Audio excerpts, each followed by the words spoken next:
It's time for Sportstime on Sports56 and 98.5 FM. The first hour of Sportstime is brought to you by Lexus of Memphis. Here are your hosts, former Memphis Tiger Gabe Kuhn and Brett Stats Norsworthy. Beautiful morning, yeah, the sun in my morning. Nothing like a hump day. June 29, 2022, and you're checking in with Sportstime on Sports56 with Gabe and Stats. We're always live from the Family Leisure Studios in Memphis, Tennessee. Family Leisure, where family and fun come together. I am former Memphis Tiger Gabe Kuhn, on Twitter at G_Kuhn71. Producing the program, returning from a day off on the ones and twos is our man, Bryant Dacus, on Twitter at Bryant_Dacus. Bryant, what's happening? Oh, nothing much, Gabe. I'm glad to be back. Had some car troubles yesterday. I hear that. But we're back and better than ever. Well, is the car fixed? Is the car all good? Maybe. Okay. It may get a little bit better. I hear you. Aiding Bryant in the control room is our intern, Colin Kirby. And my partner does pre and post for the Ole Miss Football Radio Network. He is Brett Stats Norsworthy, on Twitter at Brett Norsworthy. Brett, what's happening? Going well, Gabe. How are you today? I'm hanging in there. We got lucky though. Within like an hour and a half before we came in here, we got a bunch of news drops. We got a bunch of news to work with today, don't we? And that's a good thing. And really, it's a slower sports news time of the year. It's just what it is. Only MLB rolling at the moment. But we are going to get to all of that. First out of our show, brought to you by Lexus of Memphis. And we have a massive, and we talked about it on Monday, a massive Memphis basketball news drop to discuss in just a moment, as Amani Bates has committed to anywhere but the University of Memphis. He commits to Eastern Michigan, staying at home. Ypsilanti can just sort of be where he grew up, where he played basketball in high school. Memphis football, we have some scheduling news. Boise State home and home has been scheduled in Memphis in 2023 with a return trip to Boise in 2026. Grizzlies and NBA discussion. A few moves have been made, and we'll talk about it, but the Tyus Jones sweepstakes are not seeming to go well for Tyus. A particular move was made today that almost certainly hurts his chances to be a starting point guard elsewhere next year in the NBA. So we'll see what the Grizzlies can do with that, and if they can sign Tyus back after what he did last year. Also, some baseball talk, some updates on injuries. Rob Manfred does an interview. I don't know if you got to see that one. Did you get to see Rob Manfred's interview on ESPN today? I tried to, but as I've said to you guys before, I'm not much into fiction. I got you. I like the real world. We'll talk about what he said in that interview. And I also have an interesting note to bring up on the Cardinals and what their rookies have done so far this year. Their rookies have been a godsend, and a lot of them are, when you look at the NL Rookie of the Year odds, up there in regards to that. As far as our guests are concerned, Alex Kuhn at 3:30 from KGYM Radio in Cedar Rapids. 4 o'clock, John Goen joins us from Timber Trust Golf for some golf talk. We have a lot of golf talk with Live Golf still on the horizon. By the way, and this makes me sad, but the field for Pumpkin Ridge, for Live Golf, versus what's at the John Deere Classic this week, it's kind of a mismatch, isn't it? It is, but I won't watch a shot of it. I understand. I'm with you, but it's might as well be a Tuesday corporate event. Yesterday, Daniel Berger dropped out of the John Deere Classic, and he was the only top 40 ranked guy in the entire field from what I had seen. And it's no coincidence that the first American Live event that it's this weekend, because they know that this is always a challenge, because next week a lot of people going to play the Scottish Open that's now considered part of the PGA schedule, and we will make picks next week on the Scottish Open and the Barbasol next week, and then the Open Championship at St. Andrews. Liv knows what they're doing. They got a good idea, got plenty of money. So far, I think a pretty good battle plan. We'll see how it shakes out in the end, but no, I won't watch any. I'm not watching anything that I've got to stream. Yes, I understand. It's on YouTube. If it's not coming through DirecTV, I'm not watching. But yeah, and if I miss out, I miss out. Too bad. It'll be a light field for the John Deere Classic, but we will make picks on that. That includes Thursday night NFL football this year. Really? So you're just going to skip out on it because it's on Amazon Prime? I'm not watching it on my laptop. Okay, I understand. Well, you can have a smart TV. I have a smart TV. That's too many I could steps have. for Brett. I could have, but I'm not going to. I've got a very good TV that I just got a few years ago, and I got DirecTV. I pay about $225 a month. If it's not coming through that, then Brett's going to miss it. And I bet I find out about what happened. I probably will listen to a lot of Thursday night games right here on Sports 56. Yep. We do carry them here. 5 o'clock, we bring on Matt Marshall from the Orlando Sentinel. He's a college football writer. We have a lot of college football to discuss with him, and we'll get to that at 5 o'clock. 4:45, way back Wednesday. We had Millennial Monday on Monday. It is officially a hump day, a Wednesday, and I know Brett's got some good ones. All multiple choice. Thank you. All multiple choice. Here we go. We got a Memphis-related question to Major League Baseball. Did I inspire you to do music lyrics this week? Oh, yeah, you did. Oh, yes. In fact, 2 Memphis-related current affair Major League Baseball questions that go way back. Also, I finished the lyric. You inspired me to that. And a Tiger basketball question from way back. Wait, finish the lyric? You're giving me multiple choice? Oh, yeah. I like it. That's nice. So do I get to hear you sing the first few lyrics like I did the other day? No. Oh, you're just going to read them. Okay. I quit singing. I quit dancing when I quit drinking. Didn't we have that talk about wedding dancing? You went to a wedding this past weekend like I did. I've been to 2 weddings in the month of June, and I haven't danced yet. I would ask, like everybody was having fun. 901-360-8255. How many drinks till you make your first move to the dance floor at a wedding reception? It's two plus, right? Usually, that seems fair. No comment on it. Zero Coca-Cola. No comment on it. Well, Brett, I get you. You didn't make a move to the dance floor. I get it. No, I understand. No, but fun was had by all. It was fun seeing it. No question. 5:45, we get out with Taco Bell crunch time. AutoZone listen line 901-360-8255. Get in the zone, AutoZone.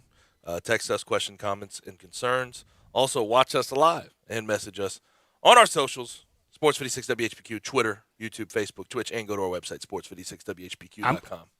I'm going to a 60th birthday party Friday night with live band there. Ooh. And the honoree's wife said, "You're going to hit the dance floor at least once." I said, "It may take Wild Horses and not the song." What kind of moves you got? We need that recorded. What kind of moves you got? I need to see. Very slow and very trepidatious. Okay, so not good. Not good. Okay, there's not a lot of rhythm left.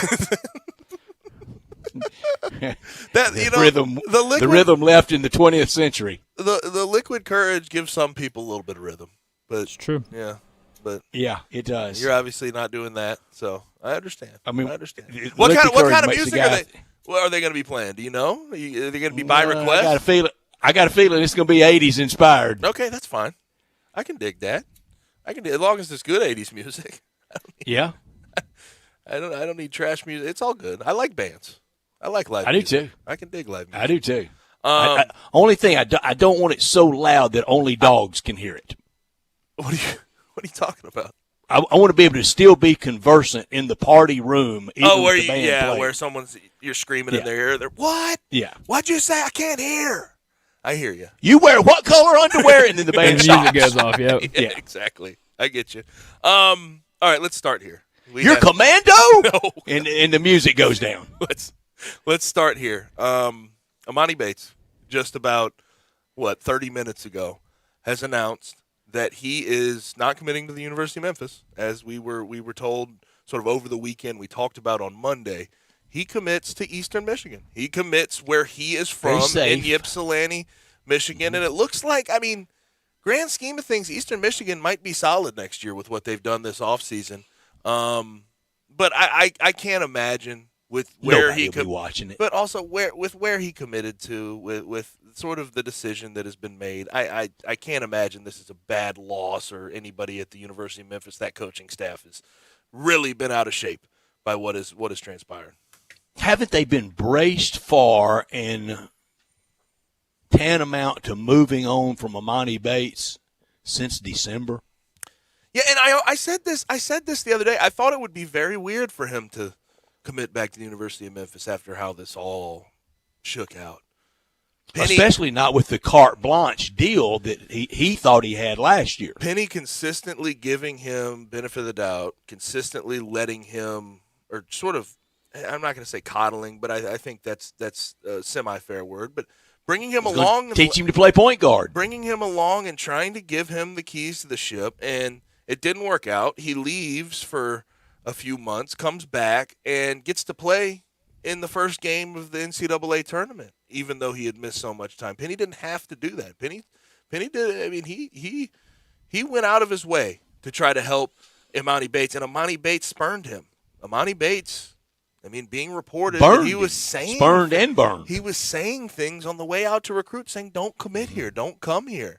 And if that reunion would have happened, you would have had to question a lot about what was going on behind closed doors and how much they had been talking. But I guess the way I see Penny Hardaway has too much pride to be played like that. And the way I see it at this moment, it's just out of your hair, move on. It didn't work out. Let Imani Bates do what Imani Bates wants to do.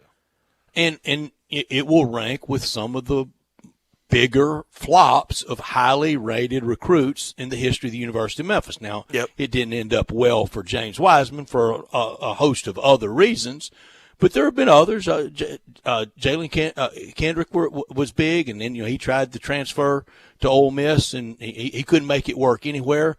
I'm afraid that's what's going to happen for Imani Bates. I don't know anywhere. I mean, look at his basketball life. It's been such upheaval and chaos and team to team and team this to team that, and with the very heavy influence of his dad, and a lot of expectation and a lot unfulfilled. A lot of his dad sort of yanking him around in different ways, yanking him to play on certain teams. His dad forcing himself to be a head coach for Imani growing up. So it's been tough for him. I really hope it works out. I really do. Because Imani Bates is a heck of a talent. But I saw last year there was he was definitely too young last year. He definitely had a lot of that to him. But I just hope that didn't shoot his confidence as a young player. I hope that he can recover from what happened last year and the expectation he had going into the year and what it ended up being by the end. We talked the other day about him. He came in as the number one player. Well, he wasn't that, but he's not 91 either. He's not a guy that just devoid of talent. But Gabe, I never saw what I saw was a strong suit from him, whether it was handle or spot up shooting or creating or defending or as a team guy. I never saw a real formidable attribute. I don't think that's an unfair thing to say because he certainly was not strong enough to get to the rim. Got bumped around so easily, needed to put on weight, never really did last year, didn't have enough time to. So that was not a strength of his game. Putting the ball on the floor, I mean, it was not great. Bringing the ball up the floor in general was always a complete, little awkward. It was an adventure every single time.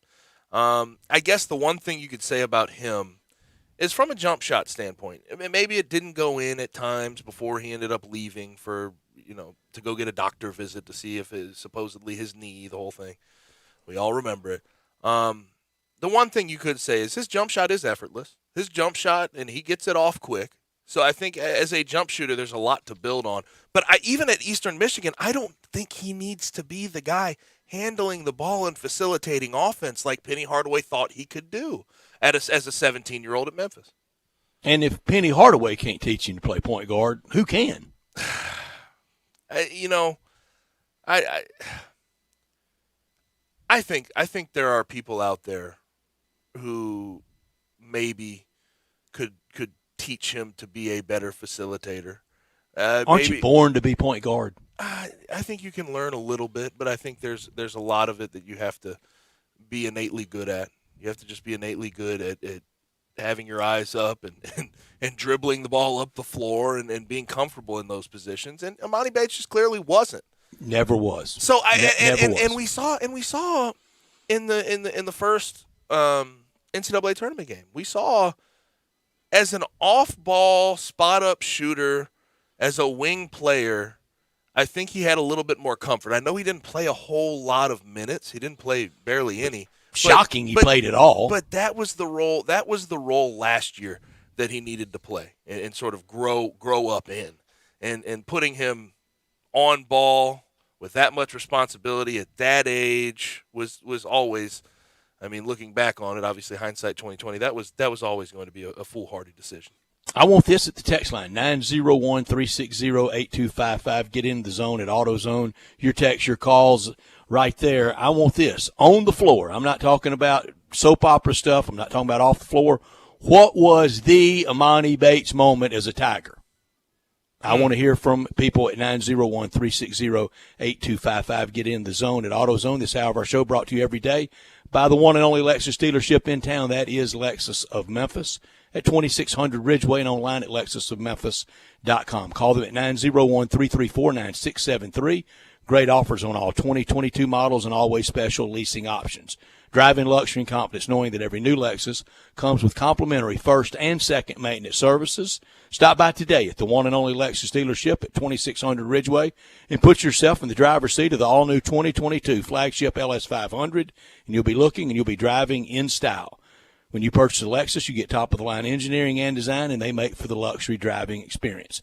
901-334-9673, online at lexusofmemphis.com. Experience amazing at Lexus of Memphis. Top story of the day. Top story of the day for me is very simple. Boise State and Memphis. I love this. And they were already scheduled to play a home-and-home 2030 and 2031. 2030 is in Memphis. 2031 is in Boise. But adding one this soon, with realignment about to shake up the AAC and shake up the Group of Five as we know it, I think is huge. I think it's very, very smart. 2023, the game will be in Memphis. 2026 will be in Boise. But give the people what they want. These are the best two Group of Five teams and programs left behind by realignment.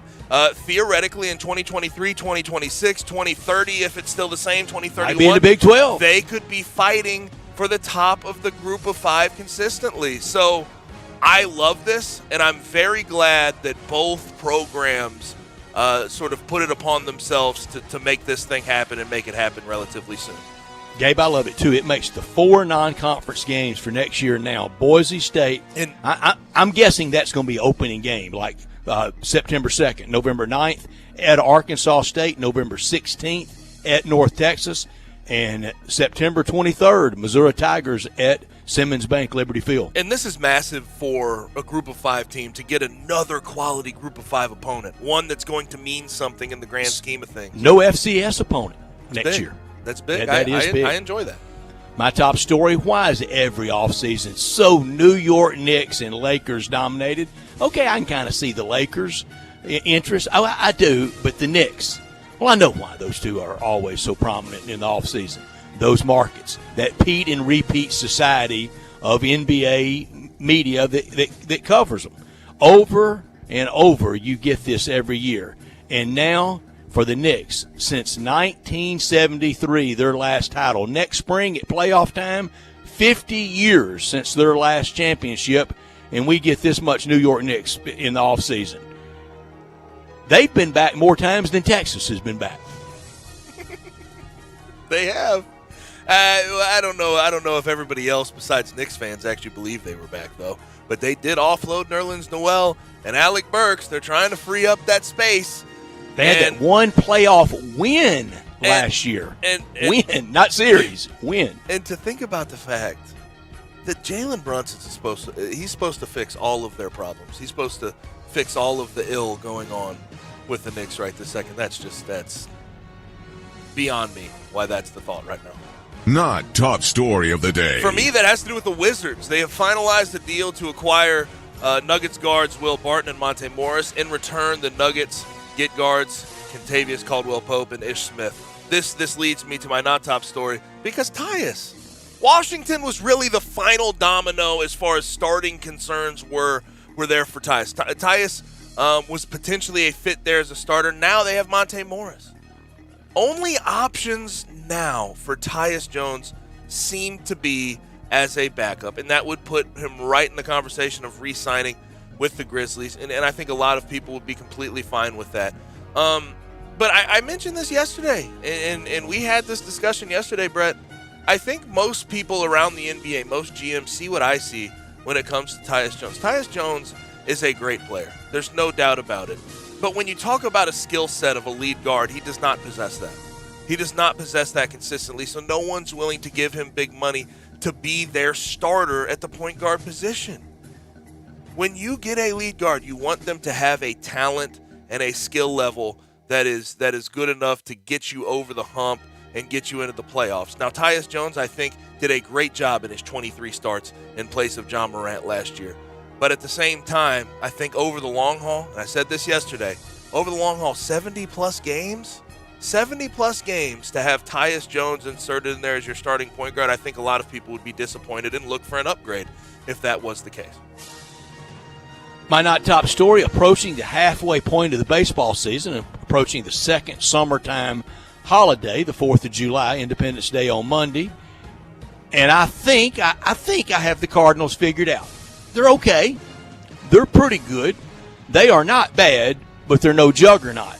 I think Alec Burleson will be the next player called up from Memphis to go with that group of youngsters that have really helped the team. Paul Goldsmith's carried the team. Nolan Arenado's carried the team, but they have helped a lot. I think he'll be up next. What they don't want to do is bring him up and have him sit and watch. They want him to get at bats and play every day in Memphis, from what I was told. I think they'll make the playoffs. Heck, 6 out of 15 make it. They should make it. And I'm about the same sentiment through the almost the halfway point for me and first-year manager Ollie Marmol. I don't know that I love, but I don't dislike. It's just been okay. What did the kids say today? Meh? M-E-H? Me? What? Meh? What? Meh. That's it with me with Ollie Marmol. Yeah. I think that is the case. I've been meh about it, but I also have been impressed to see what has been done so far with the sort of level of player they have. I mean, they have a lot of guys that were in Memphis to start the year, and they're still at 41-34 and nearly at the top of the NL Central. He could be maxing out. It might not be meh. It might be max out. We will see. We will see how this continues to roll along. But that'll do it for top and not top story of the day. Now, brace yourself for an existential question. Has your butt been having enough fun lately? If not, then it's time to start using SeatGeek. The SeatGeek app is the best way to get tickets for live events, and I absolutely adore the variety. If you want to get sports tickets, Grizz, Tiger, Rebels, if you want to get Redbirds tickets, they have them, and they have them for the best prices. If you want to get Beale Street Music Festival tickets, they have them, and I have to highlight, as I have been highlighting, Memphis Fest coming up in September 30th.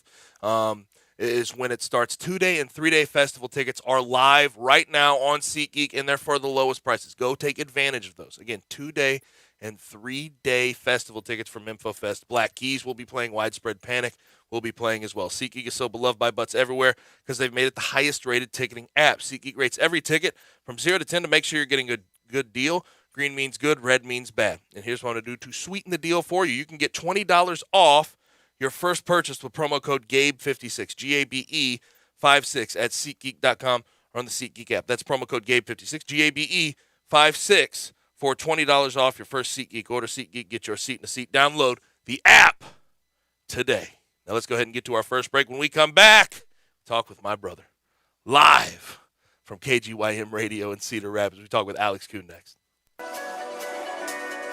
You already know you can listen to Sports 56 anywhere with the Sports 56 app or at sports56whbq.com. But you can also watch us daily with live video of all of our shows on Twitter, Facebook, YouTube, and Twitch. It's time to vacation at home with Family Leisure. That's right. Enjoy a vacation in your own backyard with a little help from Family Leisure. Like play gyms and trampolines, they're now $500 off. And those trampolines, by the way, they've got that mesh on the side, so trampolines are now safe and you'll be the hit of the neighborhood. They've got hot tubs in stock and ready to go, and you can get up to $1,000 off when you pick them up. All kinds of do-it-yourself pool specials specials, like savings of up to $1,500 on all in-stock pools when you pick it up and install them yourself. And if you're looking for patio furniture, then stop on in, because they have tons in stock and they're ready for you to pick up. So get ready for that vacation at home with the help from Family Leisure. Family Leisure's Vacation at Home sale. It's happening right now at Whitten Road and I-40, where family and fun truly do come together. Hi, Jimmy Stovall here with Corky's Barbecue. Catering has been our specialty for more than 38 years. Corky's makes it easy for you to impress your guests at parties, family reunions, weddings, or just treating your hardworking employees to a great meal to say thank you. Let us do all the work. Come to your location, set up, and serve your hungry guests an all-you-can-eat barbecue buffet starting at only $8.99 per person. Encore flavor, Corky's Barbecue. It's time for another season of golf at Miramichi. You know the spot, 15 minutes north of downtown in Woodstock. I call it heaven. It's 330 acres of natural beauty, 7,400 yards of championship-level golf, but there are several different tee boxes which make it fun or competitive for every level of golf. And the practice facilities are as good as any country club, and every round of golf comes with a cart and complimentary range balls. You can really improve your game, and you'll love the prices too. Seniors can play Tuesday, Wednesday, and Thursday for as low as $33. Again, the golf cart and the range balls are thrown in. The standard weekday rates are as low as $44. Friday, it's $50, and on Sunday, it's $55. You'll love the view from the terrace. You look out and see the best view in all of Shelby County. The whole experience, it's just fantastic. Go check it out yourself at Miramichi. Some of the lawyers who advertise on TV say size matters. Well, at the law office of Steve Leffler, they believe size matters too. That's because when you hire the law office of Steve Leffler personally handles your case. With the big firms, you get whoever they hand your file over to, whether you know anything about them or not. When you hire Steve Leffler, you get Steve Leffler. And oh yeah, just like the big firms, you only pay Steve Leffler if he wins your injury case. Hire Steve Leffler, get Steve Leffler.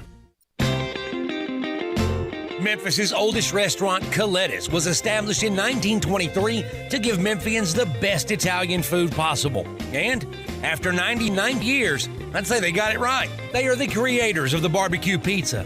It was Elvis's favorite, and I know for a fact that a large will feed one person all weekend. If you need to feed several, though, Coletti's caters any event. Choose from homemade lasagna, ravioli, Alfredo, primavera, and so many other delicious items you can't help but enjoy. Impress employees or clients and treat them to Coletti's for lunch or dinner. Plan ahead and get your holiday party booked at Coletti's. Elvis's favorite place to go eat with his buddies at the South Parkway location, and Coletti's even has an Elvis room dedicated to him.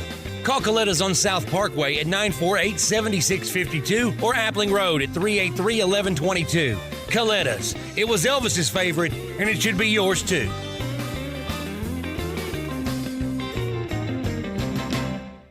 The Take It On sales event is still going strong at Gossett Mitsubishi on the Pike. Go the extra mile with 41 MPG Highway in your 2022 Mitsubishi Mirage G4. $259 a month or buy for $17,885. Get ready for your summer road trip with 2022 Mitsubishi Outlander Sport. $359 a month or buy for $25,285. Plus 2022 Outlander. Vacation ready with 7 seats. We Gossett at $369 a month or $29,005. And you'll always get our stellar 10-year, 100,000-mile powertrain limited warranty. So get to Gossett Mitsubishi today, 1870 Covington Pike, or shop online at memphismitsubishi.com. If you want it, we got it at Gossett Motor Cars. All 72 months at 3.9. Outlander NZO 68336, MSRP 29505. Sport NU 009708, MSRP 26035. G4 NHF 05848, MSRP 18385. Includes all rebates and incentives. PF 695. Excludes tax, title, and license with approved credit. See dealer for complete details. Offer valid through end of the month. Dealer stock only.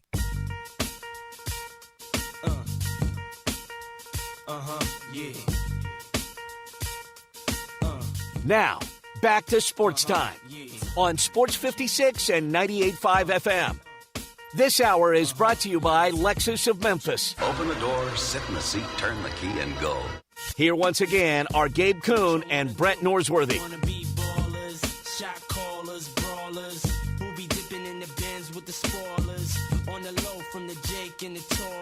Back in Sports Time on Sports56 with Gabe Stats. I'm Gabe.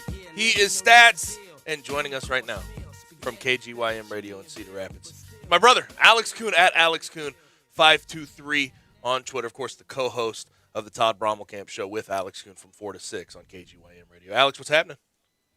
Not a whole lot, guys. How are you? Doing well. Are the people in the great state of Iowa gearing up? Well, in sort of your listening area, gearing up for the JDC this weekend?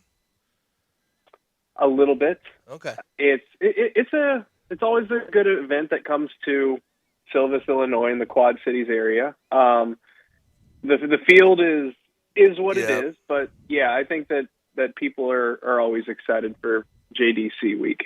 Yeah, and the tour used to say it's the best assemblage of players anywhere in the world. You can't say that this week with the live entrance, but I still say this is the most interesting PGA or golf event being played because that is a glorified exhibition. Yeah, that is true. So the JDC actually does matter. Mm-hmm. Yeah, but it's just so bizarre to see the fields this week for both of those events going on.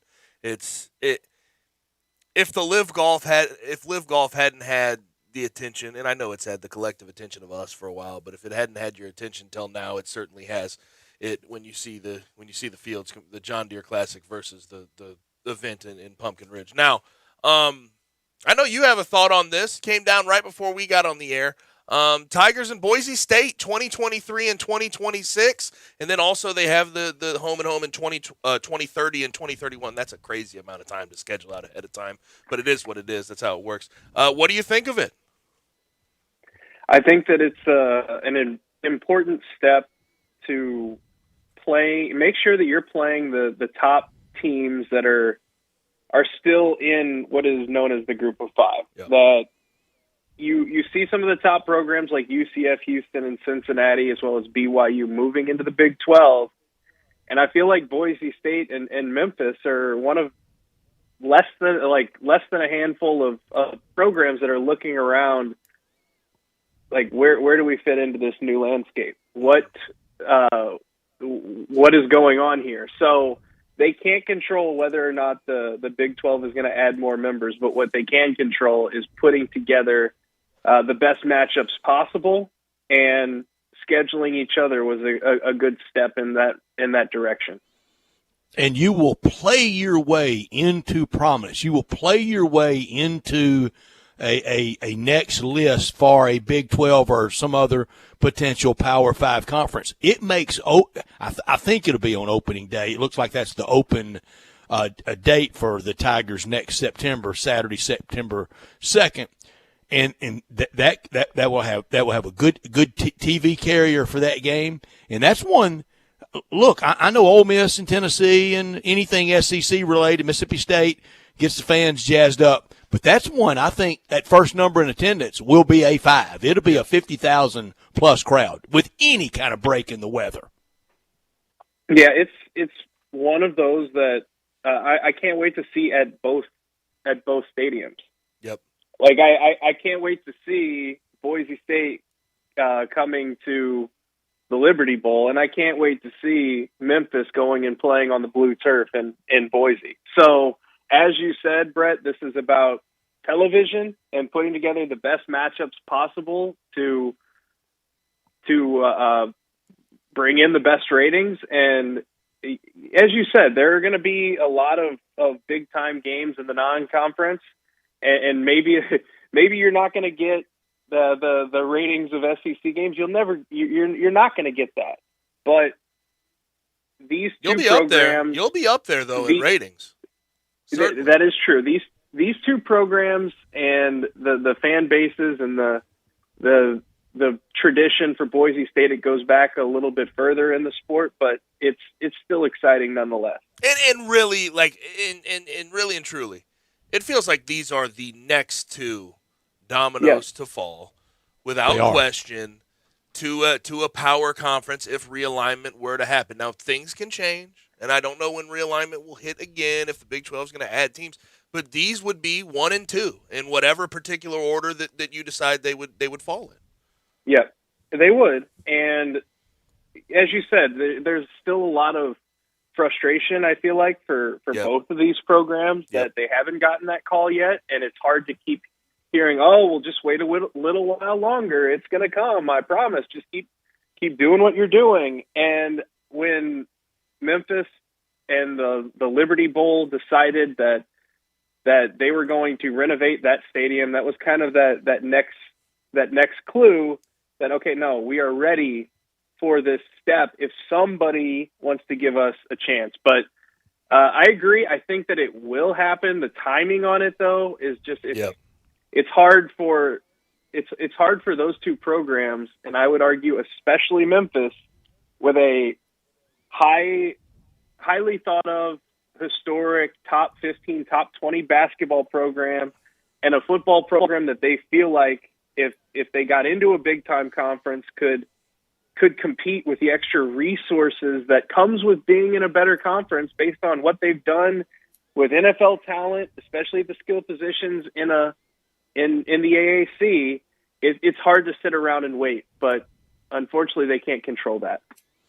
Alex, I think one of the things out there with NIL and with all the player freedoms now that I'm for, whether it's player movement on transfer, but like we're having developed before us right now in Memphis with Amani Bates. I'm afraid I'm not going to participate in it, but I'm afraid media and for sure fans, but even media, with what these players are making now, we're not going to look at them as 18, 19, 20-year-olds as much as maybe we used to. I'm never ripping 18, 19, 20. I don't care how much. I don't care if Bryce Young makes $3 million this year. He may play bad, and I may be critical of his play on the field, but to rip him like you kind of would a grown man playing for a professional team, even with NIL, I'm never doing it. You had a Northwest Arkansas talk show host that really went after an Arkansas baseball player, got made to look like the fool that he is. I know who he is. Got made to look like the fool that he is after that player responded well and played so well in the Oklahoma State regional.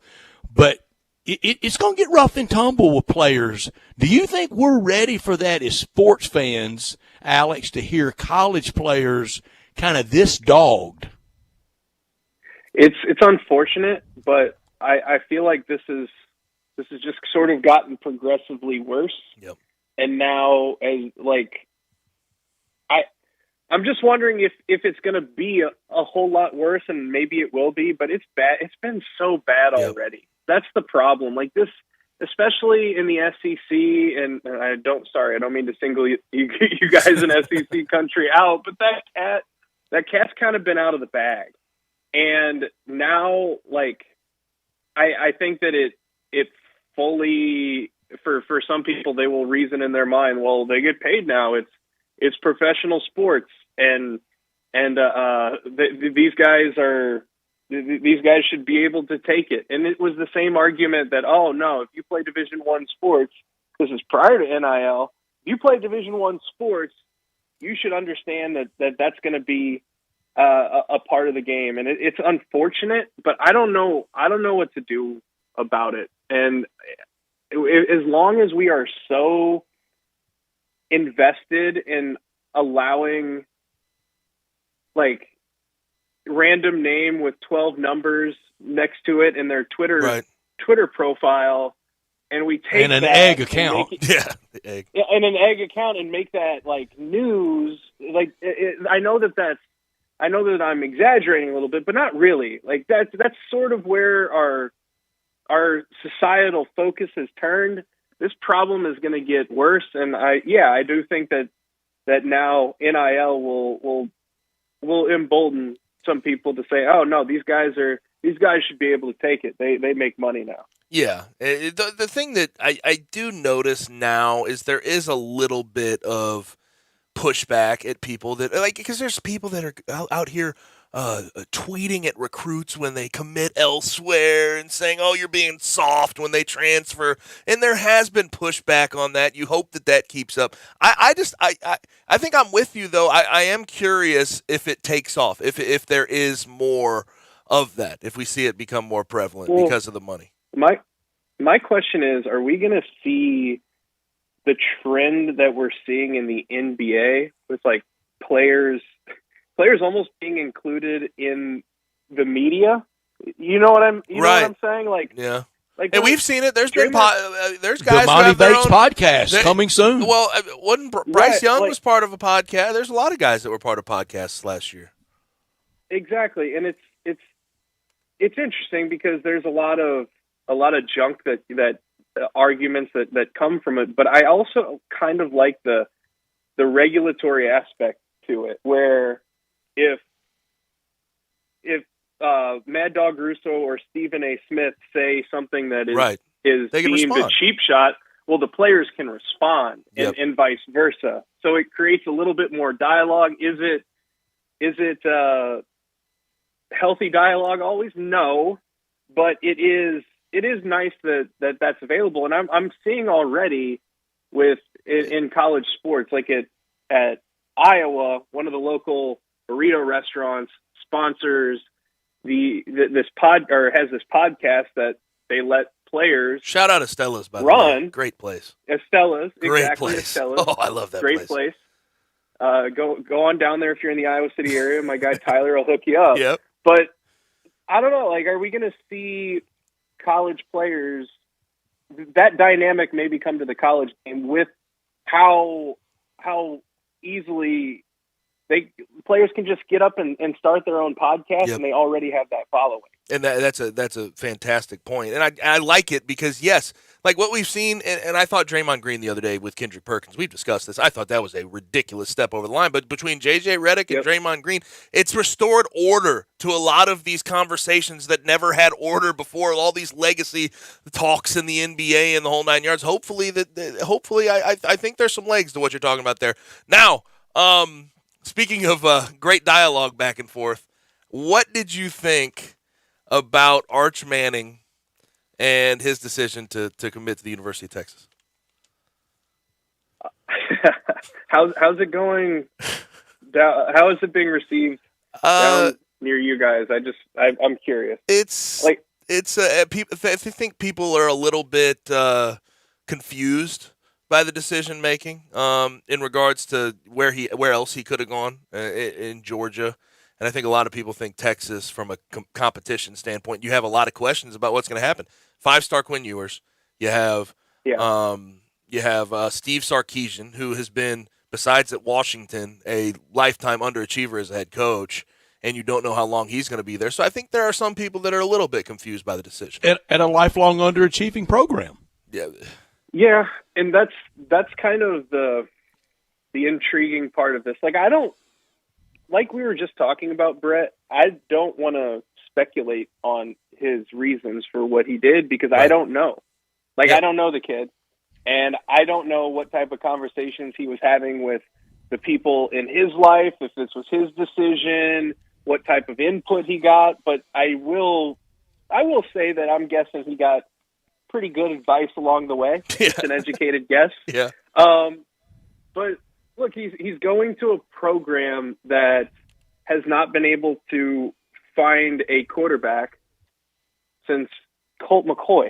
Right. They haven't had a first-round drafted offensive player since Vince Young. That's insane to me. That's always. It's pure insanity because we talk about how money rules. Oh, they have more money than they know what to do with, and in the day and age of NIL, they're showing it. Bijan Robinson has a Lamborghini endorsement, and you think that Texas and their boosters aren't afraid to go out and pay top dollar for a recruit.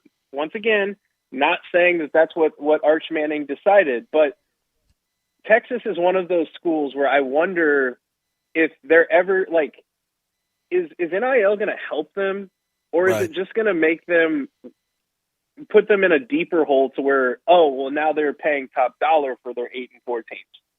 So well, that's what I'm. 8-4 is a step up from what they had last year. My gosh, it's expensive to go to the Holiday Bowl. Yeah, like a super expensive Alamo Bowl visit is on the horizon for them. So look, I don't know, but they have two top level quarterbacks, top quarterbacks in the country in back-to-back years. Can't one miss.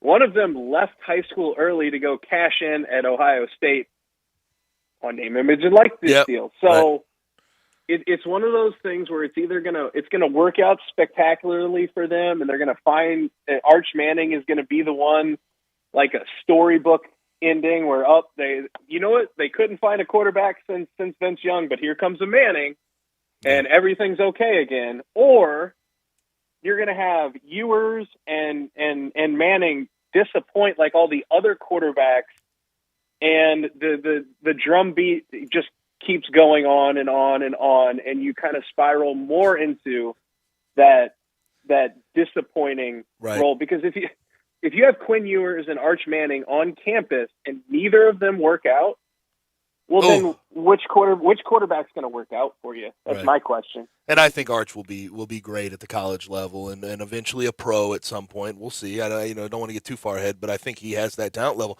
The one thing before I let you go that I find it was so funny, and I was talking about, I had a tweet I think last week about Quinn Ewers and how he's taken this news, and maybe it's a little bit different now that Arch Manning is actually committed there and is planning on being in that quarterback room.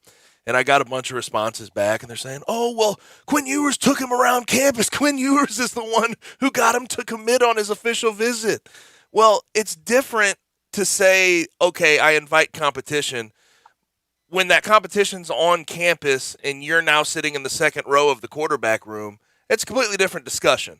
So I'm just curious how this is going to play out, and I still am a little confused by the decision. I thought Georgia would be the ultimate decision, but Alex, appreciate it, man. Thanks for joining us.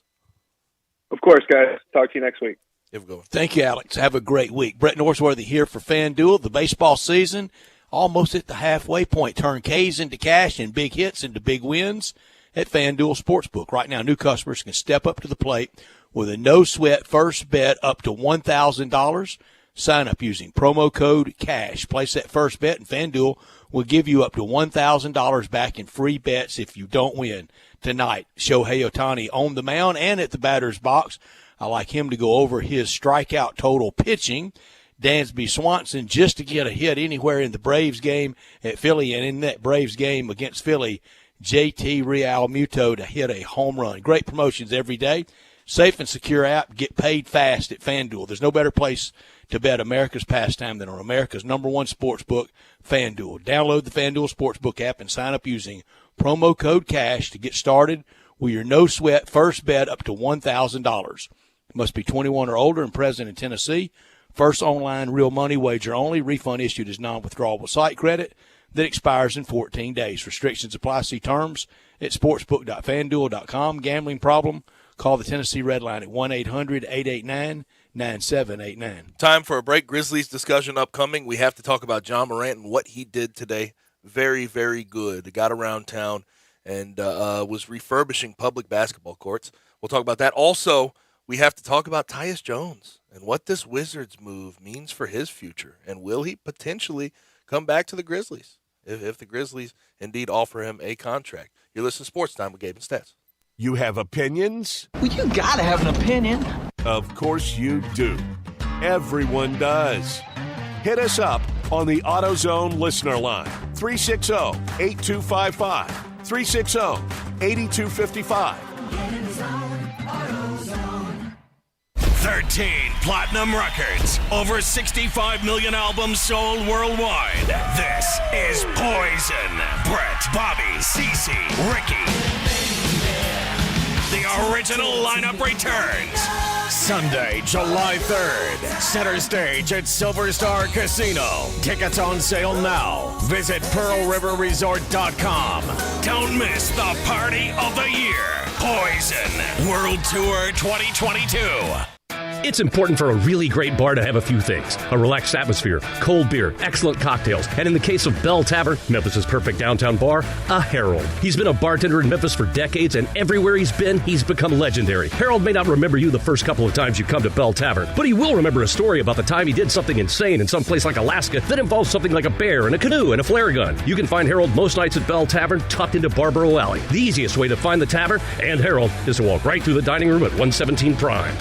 Did you know nearly 40% of men under 40 and over 75% of men over the age of 40 experience sexual performance concerns? At the Memphis Men's Clinic, their experienced physician performs a comprehensive evaluation that determines which specific issues may interfere with your sexual performance. These issues can vary and range from anxiety to medical issues, low testosterone, or erectile dysfunction. The Memphis Men's Clinic has evaluated hundreds of men of all ages over the years and reestablished a normal sexual life. The Memphis Men's Clinic will work aggressively to resolve issues and allow you to restore your sexual health and overall well-being. That's the Memphis way. If you're 20 years old or 90 years old, come and get cared for the Memphis way. Treatment that's based on your specific needs after a professional clinical evaluation by their experienced board-certified physician. Call the Memphis Men's Clinic today at 901-443-0475 or visit memphismensclinic.com.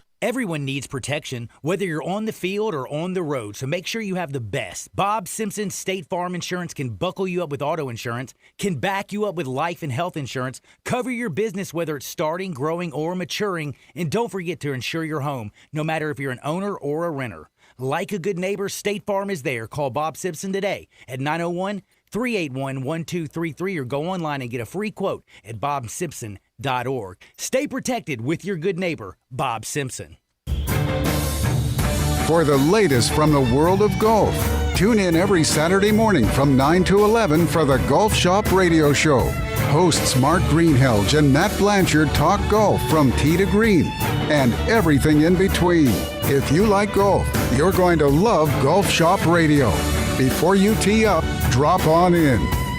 Welcome to the Golf Shop here on Sports 56. Real sports talk.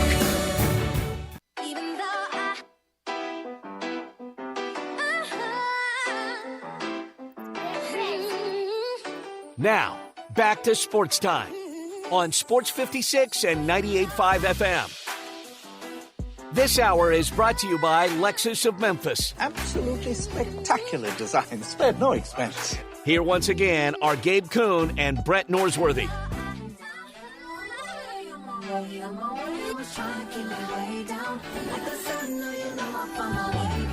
They tell me I should fix my grill because I got money now.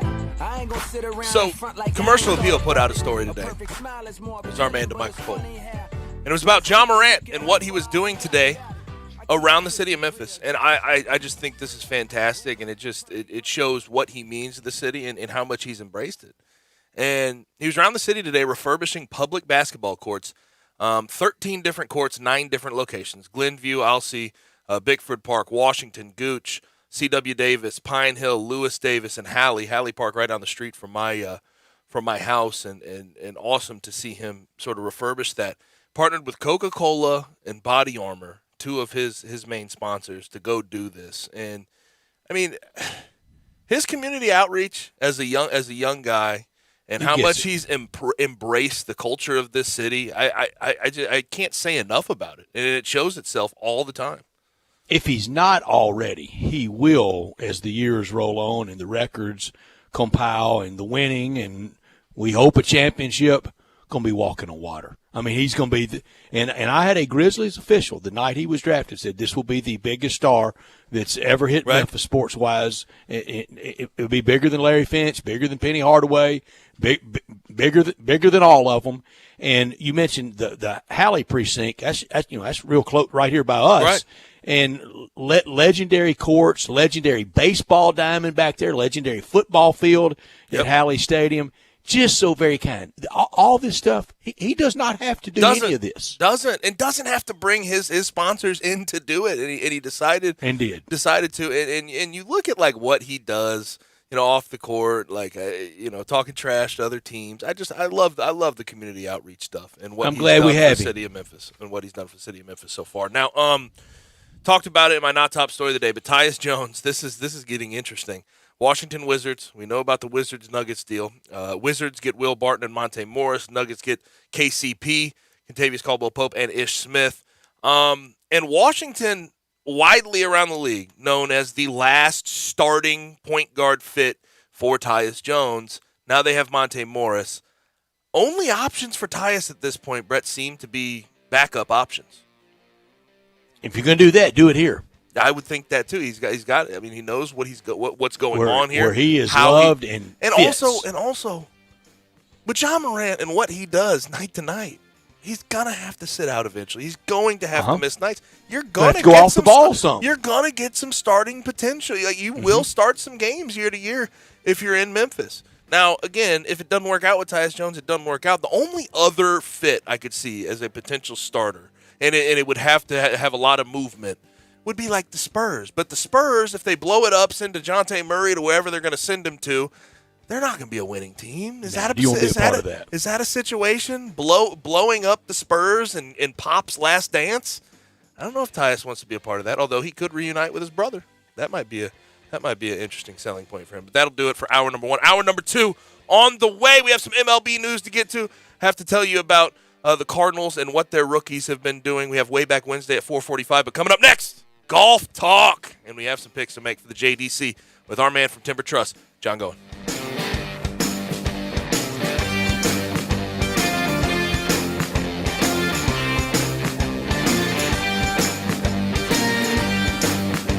Simple, smooth, and every sip as easy as the last. Tito's handmade vodka tastes just as good with tap water as it does with your favorite mixer. Back in the day, Tito distilled, hand bottled, taste tested, sent to a few friends, then taste tested again to give you the finest juice around. No frills, no flavors, no fancy labels, just the good stuff. Just Tito's. For recipes, videos, and more, visit Tito'sVodka.com. Distilled and bottled in Austin, Texas, 40% alcohol by volume, namely 80 proof, crafted to be savored responsibly. Let's say you need a new car, so you go to a dealer, right?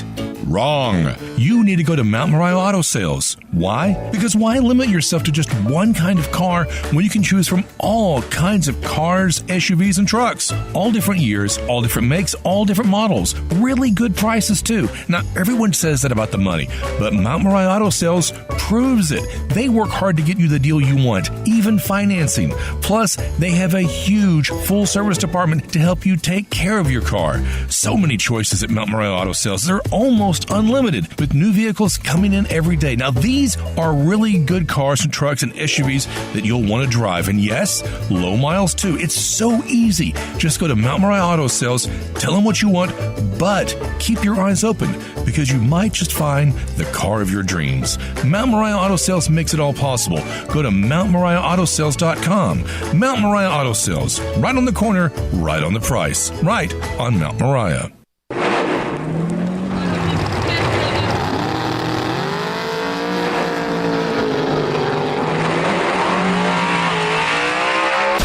Swerving, speeding, and reckless driving can leave you in your own dust. Drag racing has its consequences. You can lose your driving privileges, your vehicle, face jail time, or even lose or take a life.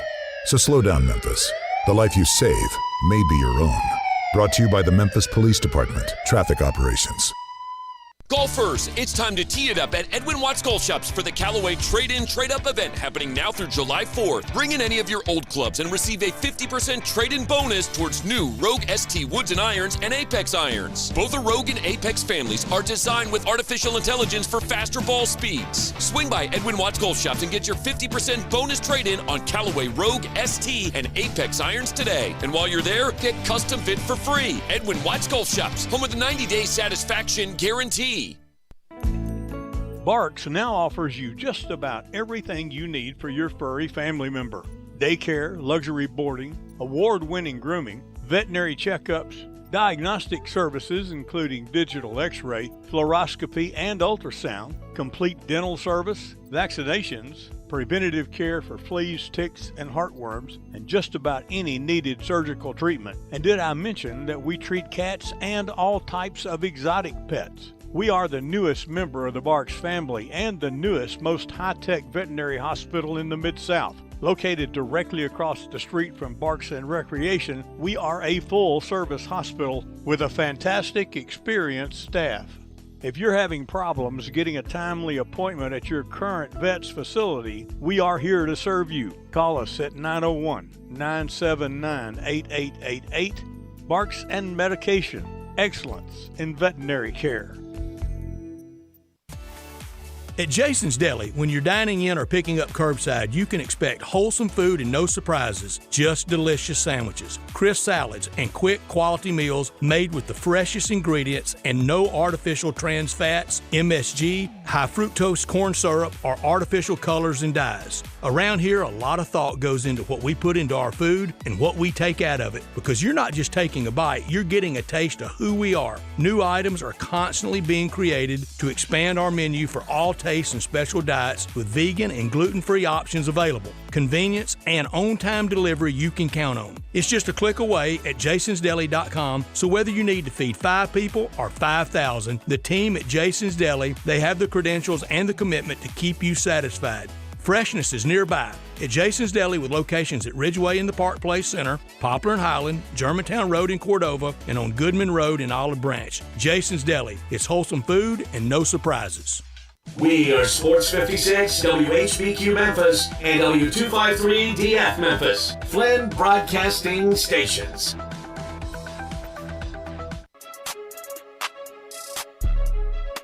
Now, back to Sports Time on Sports 56 and 98.5 FM. This hour is brought to you by the Big Green Egg. Oh, nothing but the best. Here once again are Gabe Kuhn and Brett Norsworthy. Hour 2 is here. Sports Time on Sports 56 with Gabe and Stats. I'm Gabe. He's Stats. Producing the program is Bryant Dacus. As always, and it's about time. Let's bring in John Goen from Timber Trust Golf for some golf talk and our picks. Our picks have been interesting. I had a full goose egg last week, didn't I, Brett? That's rough. Yes, you did. That's that rough stuff. But I didn't move down, though. I didn't move down, so that was solid. No, you didn't. It didn't move up. We still have a lot of year left, and John Goen joins us now. And, John, this weekend is big for the PGA Tour versus LIV, and I don't think it was coincidental for LIV to have their first United States event on this weekend for a tournament, the John Deere, that usually has a lighter field to it, and it does this week in LIV's fields. LIV's cachet, LIV's marquee, nukes the John Deere this weekend. Oh, yeah, it's not even close. Good afternoon, guys. It's very interesting to kind of see. I mean, I actually meant to send you back the text last night, Brett, when you sent me, hey, this is what we're going to do with picks this week. I'm like, should we just pick the LIV event instead of the John Deere Classic? Because you don't have much of a field right. in Moline this week. It's not even close as far as strength of field this week. So the tour can, I guess, lose their argument on strength of field. Has this been the most uncomfortable week, though? It feels like that to me. Not just the strength of both these fields, but at the beginning of the week, it was fine for a second. I mean, LIV Golf took some guys in their prime. We understand that. I mean, Dustin Johnson, Patrick Reed, still solid players. But to get these young guys to steal away Matthew Wolff at 23 years old is a little different and probably a little more uncomfortable. Well, I mean, you get Brooks Koepka, you get Bryson DeChambeau, you get Matthew Wolff, you get Abraham Ancer, who won here in Memphis. Yep. You get these guys now, and you get a guy like Lee Westwood and Martin Keimer's won a major and stuff like that.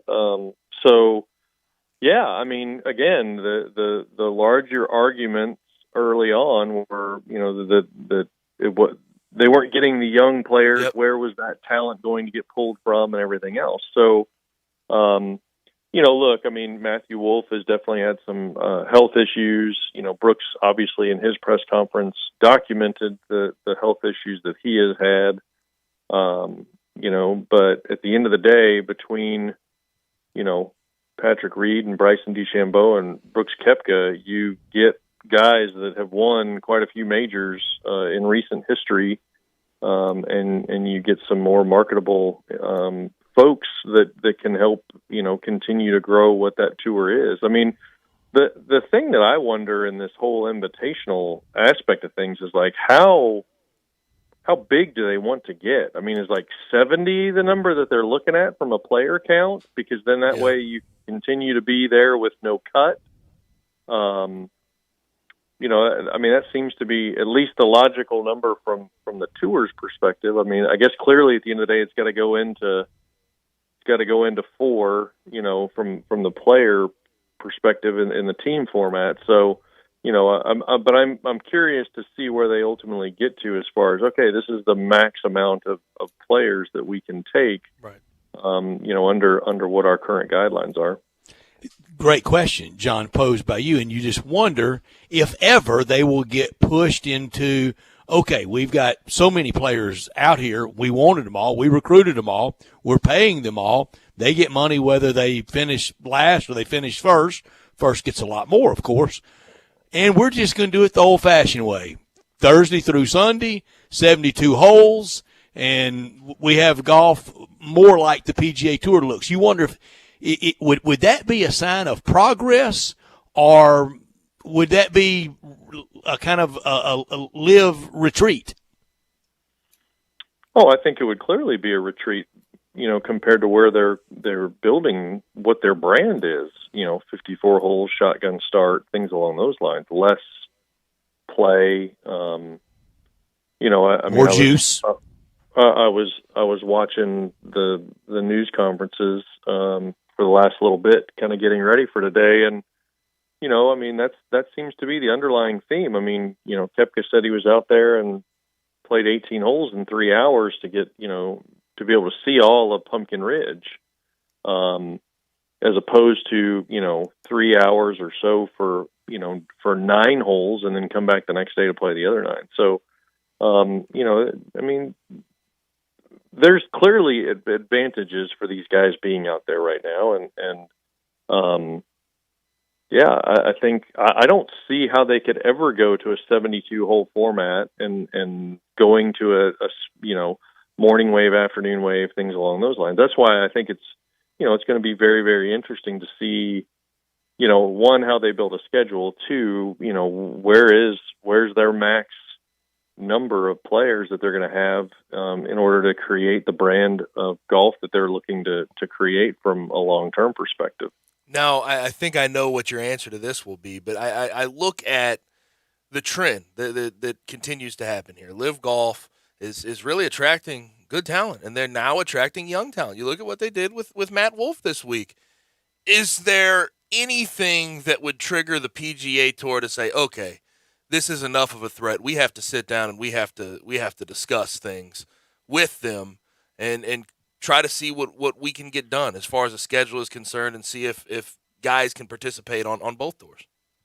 Well, I mean, clearly based off of everything that the tour has been doing in the last couple of weeks, I mean, they clearly feel threatened by Liv. Right.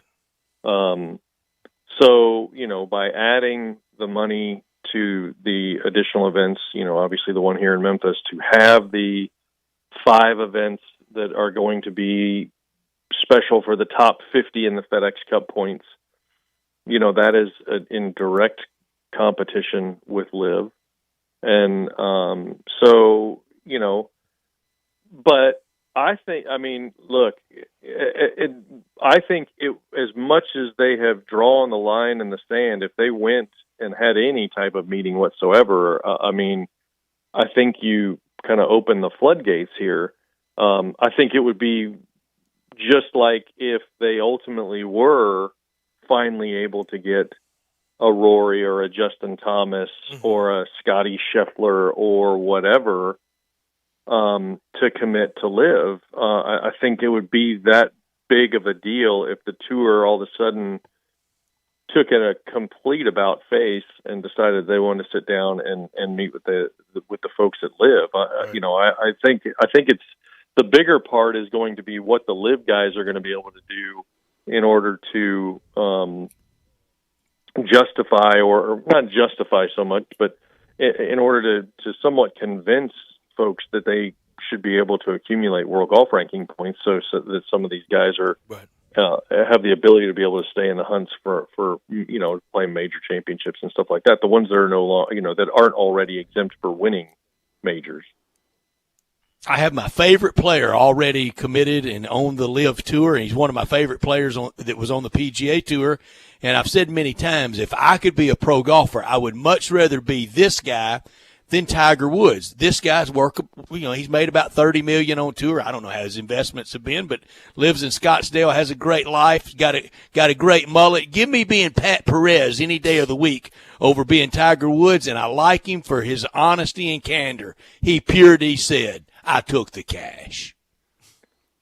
Boy, he was really direct and pretty straightforward during his part of the press conference. Definitely talked about taking the cash, but he and Patrick Reed obviously too were very, very vocal about their feelings toward the tour and toward Jay Monahan, and so I mean, but Pat Perez is right. You got to give him credit for his candor, look, I mean that's what you're looking for. That's what every reporter in that room is looking for. They're not looking for the media trained, canned answers, or Brooks Koepka kind of short 2-3 word answers, not a lot. Trying to grow golf. But I'm confused by his responses, though. I mean, like Brooks, I don't know about you guys. I've never been like the biggest fan of Brooks and his shtick and how he acts toward the media, but these past few weeks have really taken me off the Brooks boat. The responses he gave, trying to say he's growing the game, and he wasn't talking about money. He said, "I just wanted to play less." You didn't play that. Took the cash. It feels like Brooks, you didn't play that much on the tour. You were just playing, and your knees are shot. We all know that. You were just playing majors anyway. So he's been coming off as approach to the media. What's the difference in Brooks's approach to the media and Tiger's approach to the media in roughly the same age time frame? Right, Tiger has become more open to the media after all of his injuries and away and back, and now all of a sudden Tiger and stumbles. That's a fair point. The media darling and things along those lines. But I mean, Tiger was as short and concise to the media in his early years, just as much, if not more, than what Brooks currently is.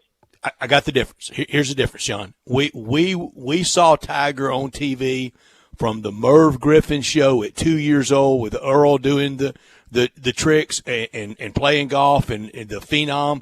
We followed him all the way, and he lived up to it. We didn't know who Brooks Koepka was 8 years ago. Right, but Brooks has got his own little story that everybody loved. Played on the European tour, was close to being done, but made himself over there.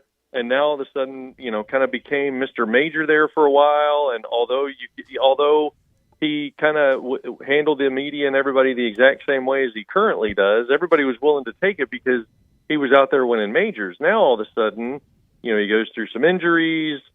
He becomes I don't think he's become anything any different. I mean, his answers are just as short. He tends to be just as direct and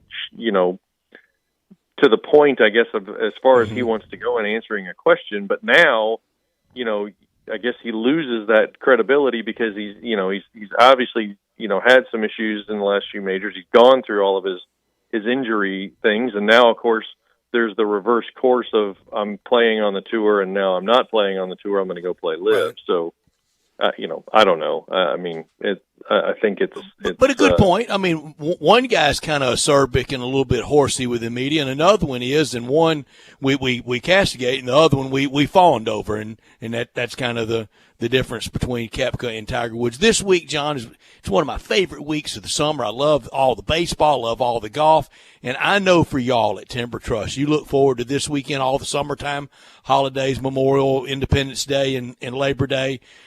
Fireworks, food, golf, fun. Tell our listeners all about it and how they could get a tee time, come down and eat, be a part of the festivities. How can they have fun with y'all at Timber Trust down in Olive Branch?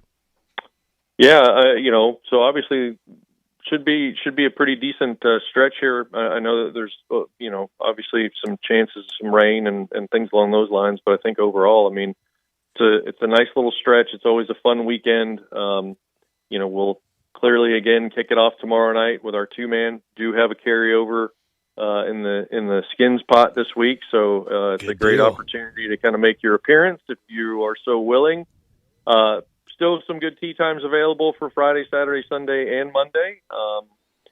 But to be able to book those tee times, you can visit us at timbertrustgolf.com, or you can call us at 662-895-3530. Of course, we'll have our normal burger that everybody loves, the quarter-pound hot dog, things along those lines. We've added our draft beer system, so we've got all of your favorite domestics as well as a couple of local craft brews and some hard seltzer that everybody is enjoying nowadays, all on tap. So you can come down and enjoy that kind of either pre or post round. And again, should be a great weekend. And again, visit us at timbertrustgolf.com or call 662-895-3530. See, John, I think any skin scat pool should be renamed, because I guarantee you this is what it's going to take to walk out with the cash tomorrow night at your great scramble. It's going to take an eagle. It should be an eagle pot.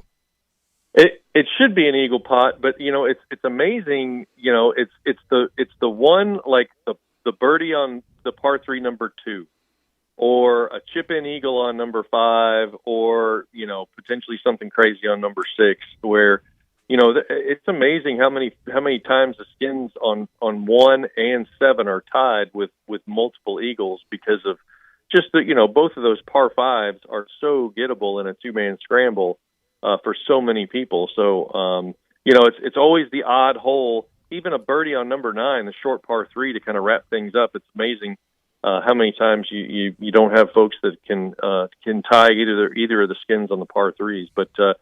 Should be a great next 5-day stretch. Obviously, like I said, the weather's looking good. The golf course is responding well from that 1.5-inch rain we got last Sunday. The greens are in good shape, but should be a great weekend. We're looking forward to it. That rain blew up right on top of y'all. I think y'all started, and it kind of wanted to move the rare west, the west to or south to north, and east to west rain. Those are rare this time of year. All right, Bryant, you get us started. Oh yeah, I guarantee 1.5 inches this time of year. Everybody loves. Bryant, you get us started with your first pick. We're going to pay just like we do with the second pick. If the second pick wins, that's quad for someone. Nice. We want everybody to have a chance. Bryant, you're up first. Let's go with JT Poston. Oh, very good pick. Brian has stolen my pick. This is the second time in 4 weeks he's stolen my pick. JT Poston wasn't going to last long. Though. We talked about it. It's no, cool we did not.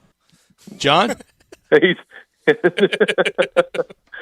Gabe's turning into Brian's new golf guy because apparently I am. Well, I mean, if you're going to leave him there for me, I'll take the highest ranked guy in the field. That's the 58th in the world. That'll be Webb Simpson. Nice. Webb Simpson. Gabe, there's a guy out there that's Mr. John Deere, especially after Steve Stricker not being on the scene. Give me Jason Day. Jason Day. That leaves me Zach Johnson, Mr. John Deere. Where's Zach Johnson at as far as the odds are concerned this week? I don't care. I know what the tournament is, and I know what he does at that tournament. I understand. The Zach Johnson, Steve Stricker Invitational. Yeah. Guarantee it. Back around to you, Bryant. Let's go Nick Hardy. There you go. That's good. Solid team. John? Kevin Streelman. Very solid. You've begged Kevin Streelman to be good for you. Maybe he will be. I have. This weekend. Gabe? Give me Dylan Fratelli. Give me Dylan Fratelli. That's not a bad one. He's kind of been flirting with it. Fratelli. For me, that leaves a bunch of people. There's a lot of second picks this weekend, isn't it? I'm going to go Maverick McNeely. No Parker McLaughlin, 1,000 to 1. No, I'm going to pass on him. No Ricky Barnes, 750 to 1. Why not? Ricky Barnes, he kind of only shows in majors every now and then with about 3 good rounds, right, John? Yes. Brendan Todd would have been a good one. Yeah. Honorbon Lahiri. Lee Hodges. Yeah. Almost went there. I said after seeing him at the Arnold Palmer Cup in Little Rock a few years ago, Brandon Wu I said he was going to win on tour in 2 years. He hadn't yet, but he's getting closer. Ben Crane, who plays at a very deliberate pace, doesn't he, John? Yeah, he'd be the other person that nobody would probably miss on the PGA Tour next to Kevin Na, I guess, based off the comments from other tour players about pace of play. John, thank you so much. So it'll be Bryant with JT Poston, Nick Hardy. John will have Webb Simpson, Kevin Strillman. Gabe, you have Jason Day and Dylan Fratelli. I have Zach Johnson and Maverick McNeely. Happy Independence Day. Have a great weekend to you and your staff. I know it'll be a lot of fun, and I hope you have a lot of people out. You have a good one, John. All right, guys. Y'all enjoy the weekend and, enjoy shooting some fireworks off. We'll talk to you next week. Be careful with them, though. We got to be careful with them. That's right. No doubt. Don't aim them at anybody, John. See you, man. Thank you. Bye. Yeah, I remember bottle rocket fights as a kid. I mean, you do dumb things as a kid. It happens. Yeah, you got to have a little distance. Yeah, have a little distance. You be gotta safe. Be careful. Now, when people do they bother you at night when you hear them during sleeping hours? Are you one of those? All the fireworks. I don't care. About once a year. I can't. I can't bring myself to complain too much. Now, I do get a little bit annoyed at New Year's. New Year's when people are shooting them off at like 4:30 a.m. That gets to be a little bit much. But only time it bothers me is like, okay, so the 4th is Monday. By about next Wednesday, let's kind of had it done. Yeah, put those things in the back of the garage where they belong until next time. We've made Lawler enough money buying his fireworks. Put them up to New Year's Eve. That's cool. No, I hear you. Now, I thought John made a good point about Brooks and Tiger and the short responses. Mm-hmm. Now, when it comes to differences, though, I do think when it comes to Brooks and what he's done the past 2 to 3 weeks, don't you think it's been very disingenuous, if not almost a lying tone, with how he has given certain responses to the press? Well, he looks guilty of something, and I don't think he should. It's why I like the candor of Pat Perez. Now Pat Perez is not the star that Brooks Koepka is, but he just said, "Look, I think he's around 46, 47." He said, "I've been fighting this grind a long time. I had this kind of money fall in my lap. I took it." And listen, for as much as people don't like Phil, and I have grown to not really like Phil over the past year with some of the things that have been said and some of his actions, but he said that as much as well. He said, I'm not going to act like the money wasn't a thing. The money was absolutely legitimate, and it was part of the biggest, it was basically the biggest reason that I made a decision to come over there or to go to Live Golf. But Brooks Koepka saying, I wanted more rest for my knee, didn't want to feel rushed. You haven't played much golf anyway, Brooks. And I think it's a lot of posturing when the reality is the money was the root of the decision. And I think you could just say that. And I don't know why we have to act, especially since he's already made that decision to go over there. He doesn't need to hide that money was the root of the decision. That's right. Don't look so guilty. Now, I have been surprised, and I knew it was. And, there's an article out there, you mentioned it, the story on Rob Manfred, and early in that story, and boy, that was a War and Peace story. I just didn't have my ADD kicked in about, the 30th paragraph, and I just couldn't keep going. But there's that bubbling resentment. It's easy to turn every commissioner now into a piñata. They're not very well liked, and that hadn't always been the case. I don't think they were ever the most popular guy in the room, but now they're the least popular. I didn't feel that around Jay Monahan, because I certainly don't have that. I like him a lot. He's been very nice to me, and he's been great to Memphis, and he recognizes that Memphis has been great to him vis-a-vis our great FedEx. He's got good friends here in Memphis at FedEx. Don Collerman among them, and several others. Fred Smith, Mike Glenn, so many. I like Jay Monahan a lot, but there are ones that really don't. They've unloaded on him, and I didn't know it was that bad. Here's the other thing that I have had trouble with, and maybe you can enlighten me on this. What was Jay Monahan going to do to avoid this? Was there anything that's a great question. that could have potentially avoided these guys leaving? I mean, the money is there, and he can't. Maybe everything he's PGA done Tour, with the tour stops, like the guarantee money and maybe then no cut. Here's the conversation. He'd have done it a year ago. But here's the conversation you start to have because I think there's a lot of guys that say that there's too much, there's too many events. It's too many events to play. It's hard on the body. I mean, you have to start asking yourself, where would we cut out? Where would we cut out tournaments? You're gonna anger the hell out of all of these tour stops or whatever tour stops may be on the chopping block if you take some stops off of the schedule.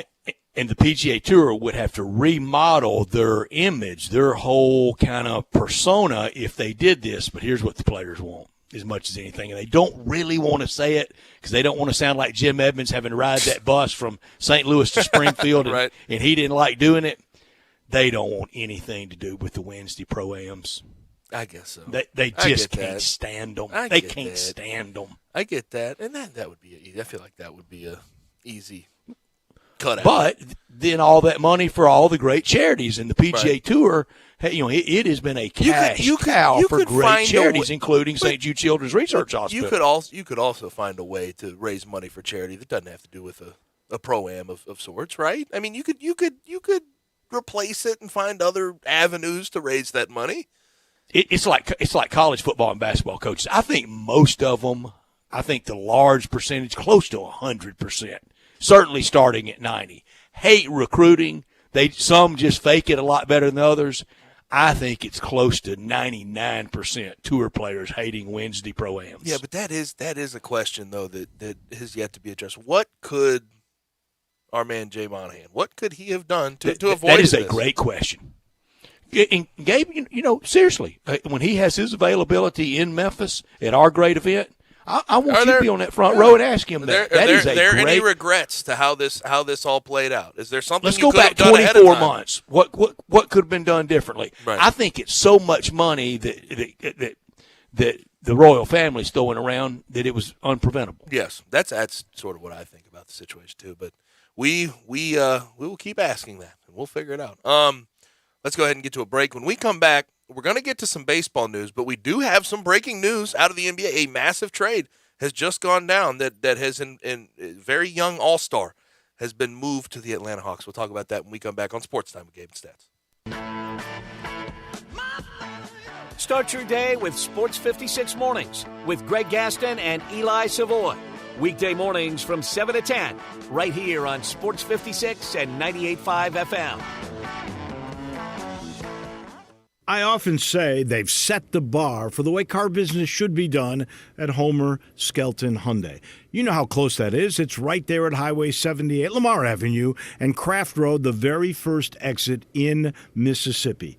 I say it because they always come up with new innovations. And right now, when we've had all these shortages on new cars, Homer Skelton Hyundai is always going to come through for you. You won't pay more than the sticker price for a new car at Homer Skelton Hyundai. That's Chris True's pledge. You'll never pay more than sticker price. Those other guys, they could charge you a whole lot more for that new car because they know there's a shortage. That never happens at Homer Skelton Hyundai. That's part of the philosophy and the team that's been together for about 15 years now. You want the best of service?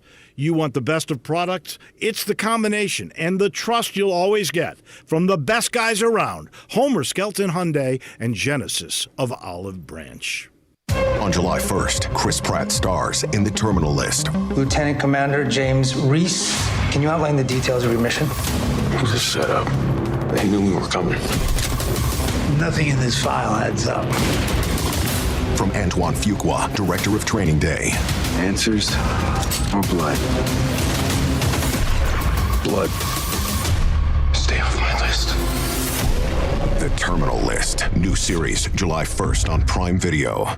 Hi, this is Lauren Choate with Choate's Air Conditioning, Heating, and Plumbing. Now that the warmer weather has arrived, let Choate's perform their $99 20-point AC tune-up to get your AC ready for the hot summer months ahead. Also, Choate's is offering our half-off 1 pound of Freon coupon on our website for you to use. Does your HVAC system need to be replaced? If so, right now is an excellent time to take advantage of Carrier's 60 months, no-interest financing on select systems. Want to improve your indoor air quality? Choate's is also offering our new Abco air purifier for $100 off when you get your air ducts cleaned. UV technology sterilizes biological contaminants and neutralizes odors and toxic VOCs. Match that technology with getting your air ducts cleaned, and you'll have the indoor air quality your family needs. Better call 347-8086 today. These specials won't last long. Turn to the experts with Choate's and let our family serve your family. Say there was a place, the perfect place for everything you need for tailgates and patios. Grills and chairs, charcoal and coolers. Everything to make a great game or a great day. That perfect place wouldn't be a warehouse. It's East Memphis Ace Hardware. Locally owned and operated at Quince and White Station, East Memphis Ace Hardware is where you'll find Benjamin Moore paints, local plants from local growers, and Black & Decker tools. Around the block, what you need in stock with people who know their tailgates. Welcome to East Memphis Ace Hardware, the home convenience store. In times of fear, World Vision is there for the most vulnerable. For the last 70 years, we've been standing with kids and families through natural disasters, war, and disease, delivering life-saving aid and helping rebuild lives. And with every act of courage, faith, and love, we do more than just stop the spread of fear. We replace it with hope. Learn more at worldvision.org. Hey, Mid-South, the Make the Switch event is on now at Gossett, and we're ready to put you in a new ride today. Have you been looking for the perfect vehicle for you and your family, but you're finding inventory's at its lowest? Well, we have the solution at Gossett. Chrysler, Jeep, Dodge, Ram, Fiat on the Pike. Stop the searching, stop the begging for a good deal. Come to Gossett, and we'll order the perfect vehicle for you at no extra charge. It'll be the color, the extras, the one you want to drive every day, all day long. Gossett will order the perfect vehicle just for you. It's easy, won't take long, won't break the bank, won't make you wait for hours. We'll order what you want at Gossett, 1901 Covington Pike. You won't be paying for market adjustments or added costs you can't even figure out. And you will not pay more than MSRP for your new Chrysler, Jeep, Dodge, Ram, or Fiat. Now is the time that you drive past the rest and come to the best. Gossett, Chrysler, Jeep, Dodge, Ram, Fiat. Online, GossettMotorCars.net. If you want it, we got it at Gossett Motor Cars. All pricing includes all rebates and incentives, excludes tax, title, and license with approved credit. See dealer for complete details. Offer valid through 6/30/2022. Dealer stock only.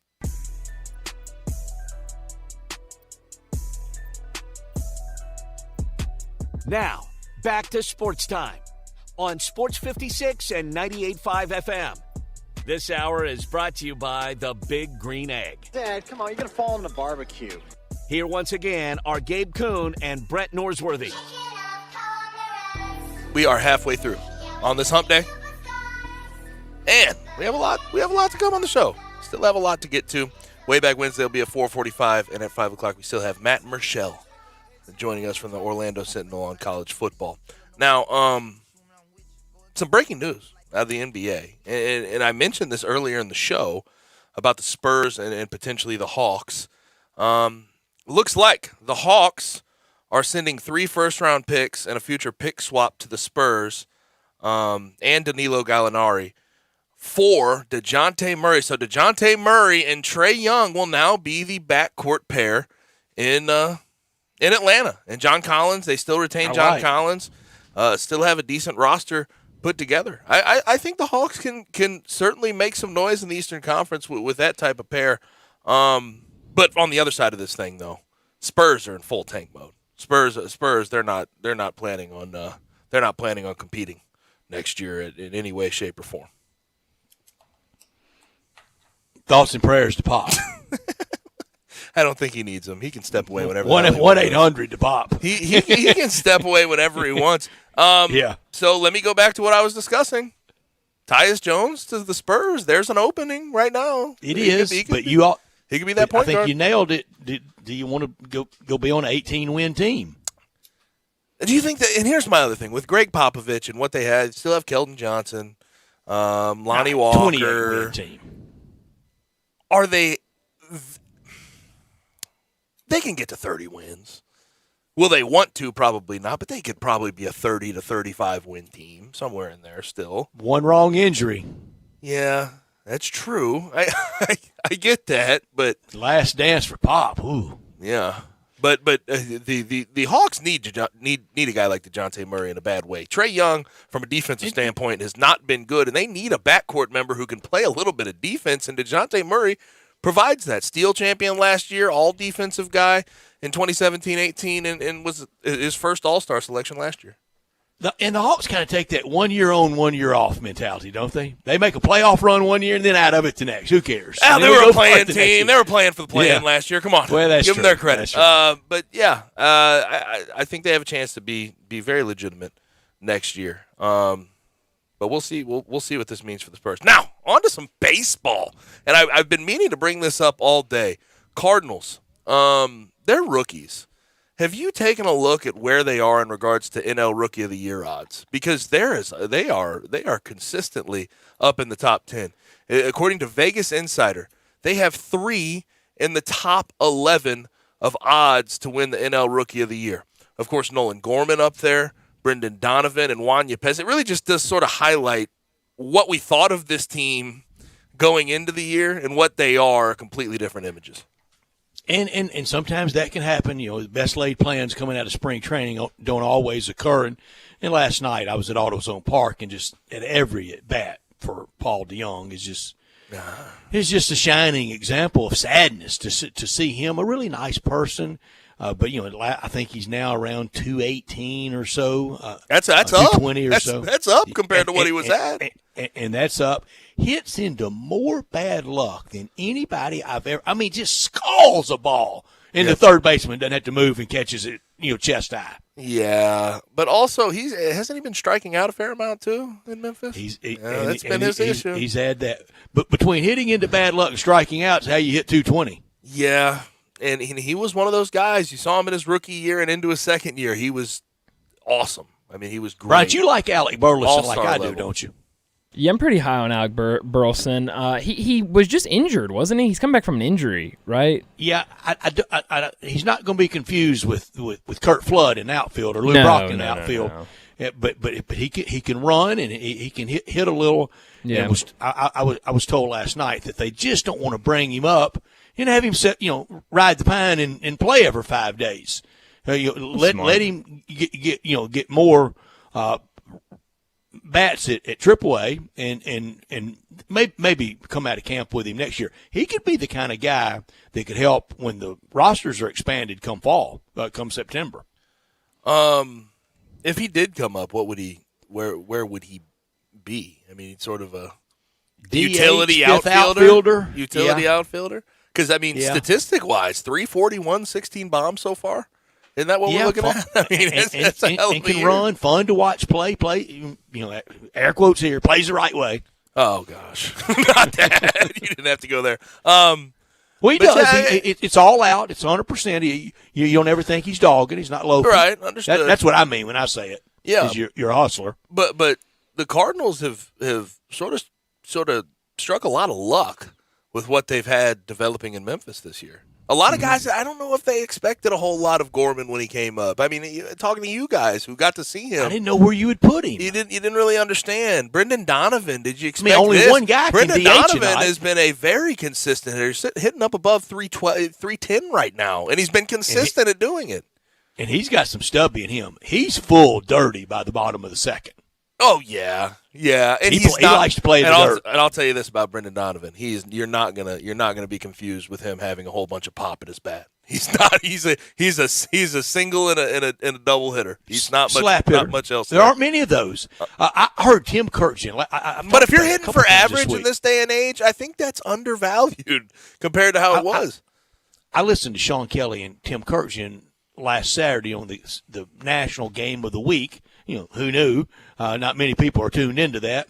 And Tim Kirkjian made the great point of the key to baseball today is you've got to hit a bunch of home runs and limit the other team to home runs. If you're hitting a bunch and you're limiting the other team, you're winning. Yep, that's true.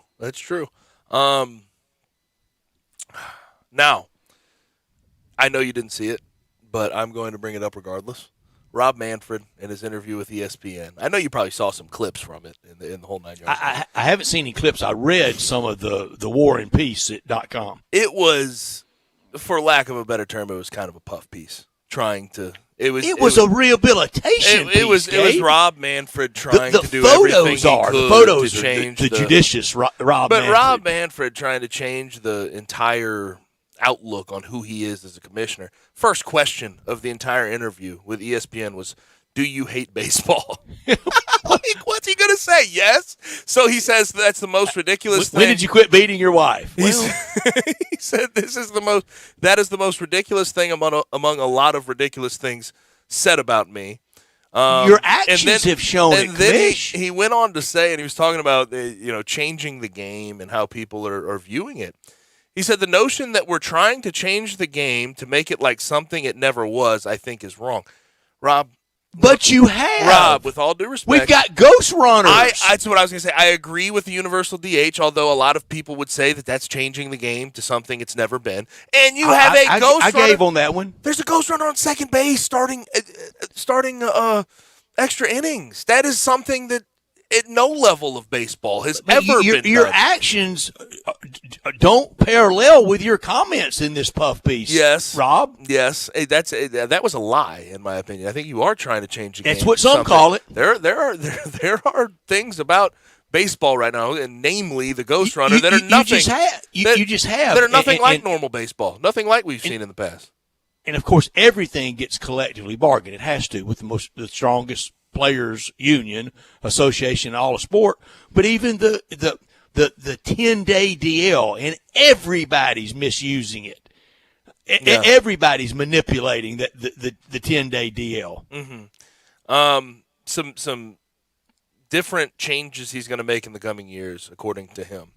One, pace of game bothers him, so he says he wants to shorten the game, and he wants more action, and he thinks that bothers him when watching. He's like all of us. When you're at the park, that 3 hours does not seem like it does in your living room, in your TV room. But the pitch clock is something I think they're trying to get it's done. Coming. And what are your thoughts on it? Having seen it, love it. Okay. And Gabe, I've got to be honest. I was one of the square heads that was so opposed to it. There shouldn't be a clock anywhere in a baseball park. It's been great at AutoZone Park. Know what? It's also proven too, which is sort of is bizarre. There's more action because of how you're pushing the pace of the game. Get in there and get ready to bat. Giovanni Gallegos, get ready to pitch. I think it could wreck him with all the time he spends scratching and digging around and everything in between pitches. But at AutoZone Park, I have loved it, and I can't believe I'm saying it. And then he tried to do his whole apology tour of all of the dumb things he's done. They tried to make him limited to one thing. He ended up giving two. We don't have enough big time. Examples. That's very true. Gabe, we only got an hour and 15 minutes left to list all the dumb things Rob Manfred's done. He says the biggest decision he wants to have back, I think we can all point this one out, calling the World Series trophy a piece of metal. And he went on to say it's disrespectful to the game, and I wish I could take it back, but you can't. And I think in that moment you meant what you said, Rob. It was not a mistake what you said. It was an inanimate object to you. Yes, you meant what you said. Now, after the fact, once you saw the response, it's easy to say, I regret it. Look at the response I got. Everybody hates me now. I regret saying that. Yeah, it's easy to say that in hindsight. Also, the Rob Manfred mea culpa tour, not flattering. Another thing he said is that smiling after the canceling of the first week of baseball games this year. Okay, I he said he regretted. Boy, Brett defending Rob Manfred. I will give on that. He said he saw a friendly face. Yes. And a media friend. He said he was also frustrated. They were kept putting up a bunch of mics in front of him, and then last second when he was about to start, someone threw one up there, and he was frustrated. He Gabe, smiled instead of. It's like several years ago taking it out on him. And I think it was President Clinton. He was at someone's funeral, and he was sad over the funeral. But then he sees somebody that he knows and likes, cracks a smile, and the media ran with, look at him. He wasn't sincere. I get it. I went to a friend of mine's mother's funeral a few weeks ago, and afterwards there was laughter at it. We were sad. We're still very sad, but there was laughter and there was smiles. That one I'm not going to crack on him about. I do kind of want to crack on him on the golf swing, practicing his golf swing before going into a meeting with the PA was a little much. Although they caught him perfect. You see the picture of it, right? Him practicing his golf swing. I haven't. He's practicing his golf swing. Kind of went Johnny Carson. Yeah, it was just a picture of him in his backswing before he was going to go into a final meeting with the PA. So that was he does play at Seminole, and that's a great golf course. That was something, but yeah, as much of a puff piece as it was, as much of they tried to fix his persona, it didn't really do that for me. I don't think it's going to do that for a lot of people. I don't think time will fix it. Yeah, let's go ahead and get to a break. When we come back, we do what we do best on this show. We do what no one else wants to do. We bring together the generations. Coming up next is Way Back Wednesday. Be sure to follow us at Sports56 WHBQ on Twitter, Facebook, Instagram, and YouTube to watch live video of our shows, stay up to date with station events, and have chances to win prizes. Don't miss out on anything that's going on. Follow us at Sports56 WHBQ. 13 platinum records, over 65 million albums sold worldwide. This is Poison. Brett, Bobby, Cece, Ricky. The original lineup returns. Sunday, July 3rd. Center stage at Silver Star Casino. Tickets on sale now. Visit PearlRiverResort.com. Don't miss the party of the year. Poison World Tour 2022. At Jason's Deli, when you're dining in or picking up curbside, you can expect wholesome food and no surprises, just delicious sandwiches, crisp salads, and quick quality meals made with the freshest ingredients and no artificial trans fats, MSG, high fructose corn syrup, or artificial colors and dyes. Around here, a lot of thought goes into what we put into our food and what we take out of it, because you're not just taking a bite, you're getting a taste of who we are. New items are constantly being created to expand our menu for all tastes and special diets with vegan and gluten-free options available. Convenience and on-time delivery you can count on. It's just a click away at jasonsdeli.com, so whether you need to feed 5 people or 5,000, the team at Jason's Deli, they have the credentials and the commitment to keep you satisfied. Freshness is nearby at Jason's Deli with locations at Ridgeway in the Park Place Center, Poplar and Highland, Germantown Road in Cordova, and on Goodman Road in Olive Branch. Jason's Deli. It's wholesome food and no surprises. Brian Elder's Roofing Solutions. If you have damage to your home and have your insurance carrier involved, you need a great contractor. You also need a team that has seen claims of all shapes and sizes, residential or commercial. After our inspection, we'll share our findings and give you our professional opinion. Some people say you get what you pay for. However, our opinion is free. Trust the name you can depend on, like the tens of thousands of families Brian and I have served over the past 20 years here in the Mid-South. Brian Elder Roofing. We'll measure your roof from outer space and share our team's experience for your property and claim. Repaired roofs, replacement roofs, big roofs, tiny roofs, insurance roofs, flat roofs, TPO roofs, asphalt roofs, tile roofs, slate roofs, metal roofs. If your roof needs some love, call me. 901-867-0303 for Brian Elder Roofing and Contracting. Call 867-0303. Brian Elder's Roofing Solutions. Golfers, it's time to tee it up at Edwin Watts Golf Shops for the Callaway Trade-In Trade-Up event happening now through July 4th. Bring in any of your old clubs and receive a 50% trade-in bonus towards new Rogue ST Woods and Irons and Apex Irons. Both the Rogue and Apex families are designed with artificial intelligence for faster ball speeds. Swing by Edwin Watts Golf Shops and get your 50% bonus trade-in on Callaway Rogue ST and Apex Irons today. And while you're there, get custom fit for free. Edwin Watts Golf Shops, home of the 90-day satisfaction guarantee.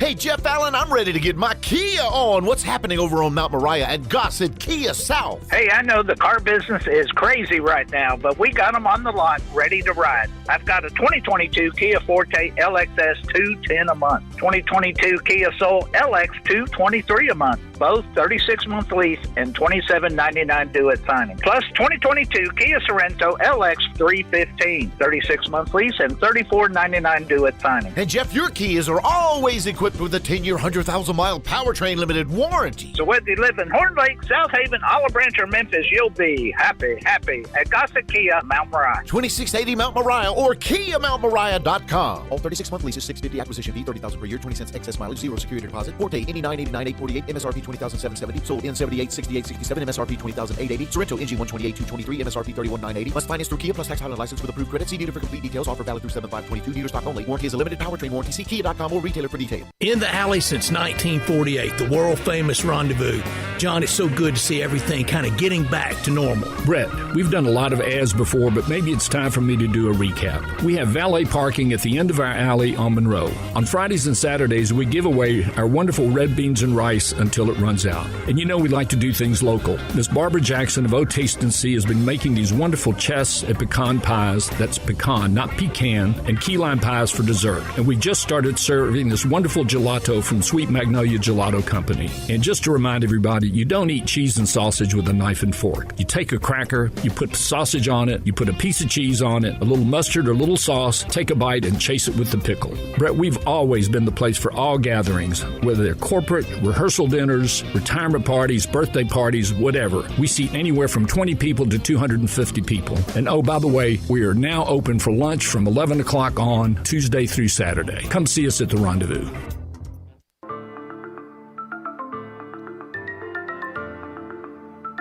Now, back to Sports Time on Sports 56 and 98.5 FM. This hour is brought to you by the Big Green Egg. How do you want that cooked? Run to a crisp or bloody as hell? Here once again are Gabe Kuhn and Brett Norsworthy. Back rolling Sports Time on Sports 56 with Gabe and Stats. I'm Gabe. He is Stats. We talk a lot of sports on the show. We really get into it, have a lot of discussion. But one thing we do that no one else in town or in the nation does, we bring the generations together. Let's get to Way Back Wednesday.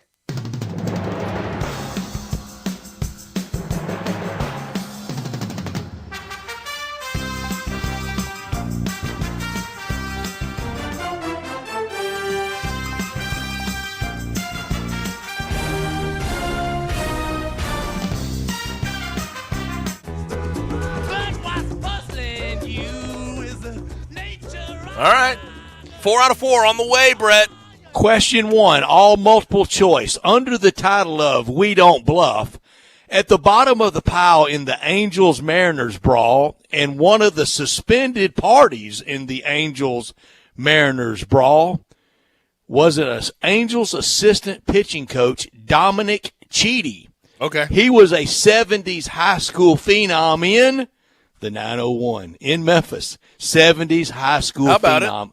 Could not miss. I mean, every time he went out and pitched in high school, it was covered. Oh, he missed badly. it was covered like Steve Carlton going to the mound. He could not miss. Early second round draft pick by the Braves, arm trouble, didn't make it. He played high school for what high school? A, MUS. Oh, I love this. B, Christian Brothers. C, Germantown. Or D, Raleigh, Egypt. 70s. I'm going to go C, Germantown. Raleigh, Egypt. Oh, really? Oh, yeah. Dang. That was going to be my last. And it was big stuff every time he towed the rubber. Dominic Cheedy. Speaking of which, did you see that Archie Bradley broke a bone in his elbow? Falling off of the... So he was climbing climbing over the dugout railing in that brawl, slipped and fell off of it, broke a bone in his elbow, so he'll be out a month. Reliever for the Angels. That's nice. Let's stay with 70s pitchers. He was a star, big league star in the 70s. Ross Grimsley from Frazier High School, star lefty for the Reds, for the Orioles, the Expos in Cleveland. He's long been part of one of those former teams in their radio booth, part of their radio team. Is it currently for the A, Reds, B, Orioles, C, Expos, or D, Cleveland? What's the name again? Ross Grimsley, left-hander. All right. Good pitcher. And give me the options again. Ross. Reds, O's, Expos, or Cleveland? Well, I mean, it can't be the Expos, so there's that. Let me go with let's go B. Yes, sir. There we go. I mean, he's legendary in Baltimore. Still lives there. Very good. Question 3. Finish the lyric to this smash hit Jimi Hendrix song when he starts the song with, "Hey Joe." What's the next Why lyric? are you walking around with that gun in your hand? Close enough. Where are you going with that gun? Close enough. So that counts. That's okay. 2 or 3. Oh, you didn't even need the multiple choice, did you? No, absolutely not. Do you want to hear what the multiple choice was? Yeah, let's hear it. Sorry. A, where are you going with that gun in your hand? B, are you going to San Francisco? No. C, I see a bad moon rising. Or D, please allow me to introduce myself. Very good, Gabe. Nice. So you are 1 out of 3. Here's the one. I said you wouldn't do better than 1 out of 4. Here's where you nuked me. You ready? Yep. Before the Mid-South Coliseum was built, the Tigers played most of their home basketball games at the Fieldhouse. Right. But on special occasions for big games like Louisville with Charlie Tyree or Mississippi State with Bailey Howell or Ole Miss with Donnie Kessner, they would play downtown at what arena? A, Cook Convention Center. B, the Orpheum. C, Ellis Auditorium. Wow. Or D, the Rivermont Hotel Ballroom. I literally can't imagine anything being played at any of those. Do it again. One more time. A, Cook Convention Center. B, the Orpheum. C, Ellis Auditorium. Or D, the Rivermont Hotel Ballroom. I guess I'll go A. Wasn't built yet. What? C, Ellis Auditorium. Oh, my Really? gosh. Wow. That surprised me. Wow, that's something. All right, 2 of 4. I'm not doing that. I think that's 1 out of 4. 2. That's 2. I got your second and your third. Oh, you did. I didn't even need multiple sorry. choice. You should give me an extra point for not even using your multiple choice. I'll do that. You're right. And for missing You and gave scoring. it easily, He Brett. gave No. it easy. You didn't give in this. You know what? I know. I was gonna I'll say take no. my win. And challenging you on the scoring. I got to pay a price. You're right. Yeah, that's fair. It is what it is. I hear you. Now, before we get to hour number 3, there is one place that Memphis has been missing for a while.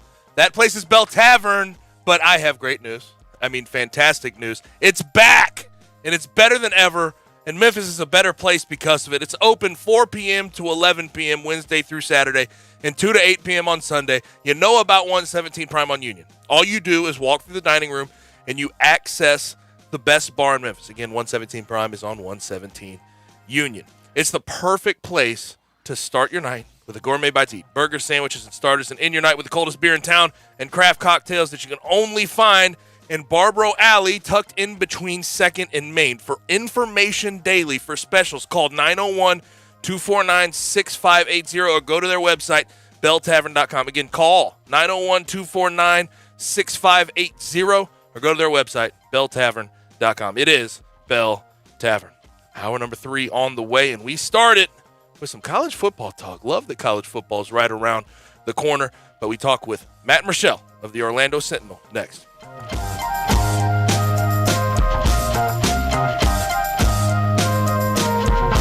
Make sure to stop by 10th Inning Sports Bar and Grill for the best home-cooked lunches around Monday through Friday, 11 a.m. till 2 p.m. Meatloaf, baked chicken, catfish, and more, along with yummy veggies. Plus a great brunch on weekends from 10 a.m. till 2 p.m. They have plenty of TVs to watch sports, and they have live entertainment on the weekends. Join them on Sundays for Left Turn Sunday NASCAR watch parties with beer and food specials. 10th Inning Sports Bar and Grill, voted the #1 sports bar in DeSoto County. Getwell Road, South Haven. The Take It On sales event is still going strong at Gossett Mitsubishi on the Pike. Go the extra mile with 41 MPG Highway in your 2022 Mitsubishi Mirage G4, $259 a month, or buy for $17,885. Get ready for your summer road trip with 2022 Mitsubishi Outlander Sport, $359 a month, or buy for $25,285. Plus 2022 Outlander, vacation ready with 7 seats. We Gossett at $369 a month or $29,005, and you'll always get our stellar 10-year, 100,000-mile powertrain limited warranty. So get to Gossett Mitsubishi today, 1870 Covington Pike, or shop online at memphismitsubishi.com.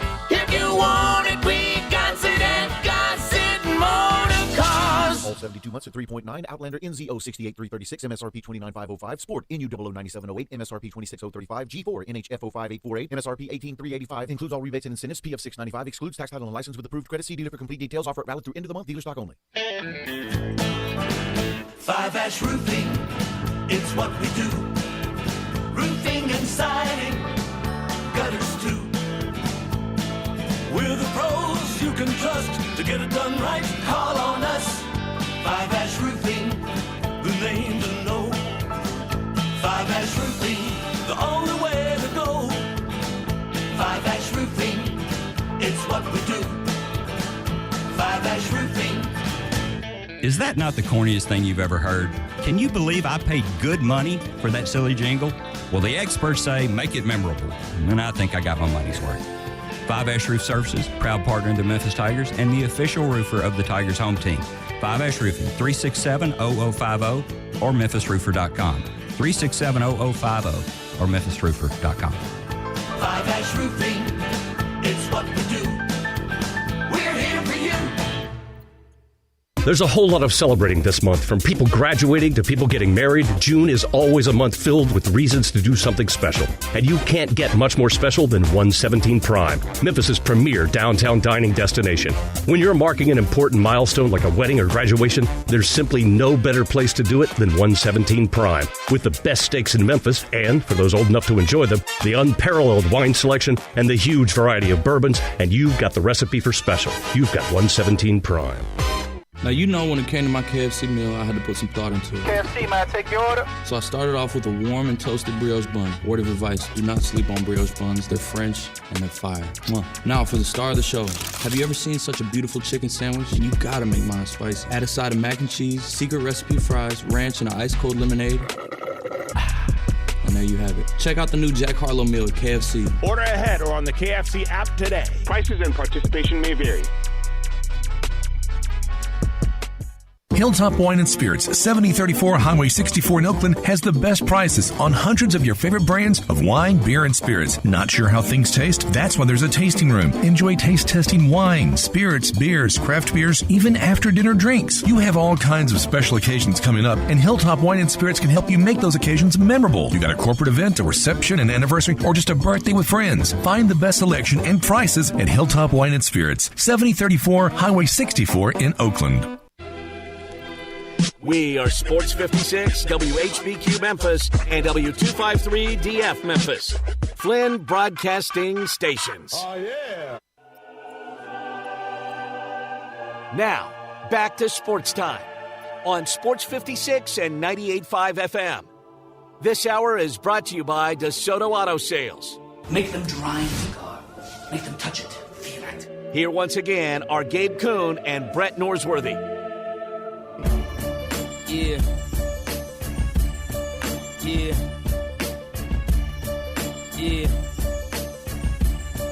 Yeah.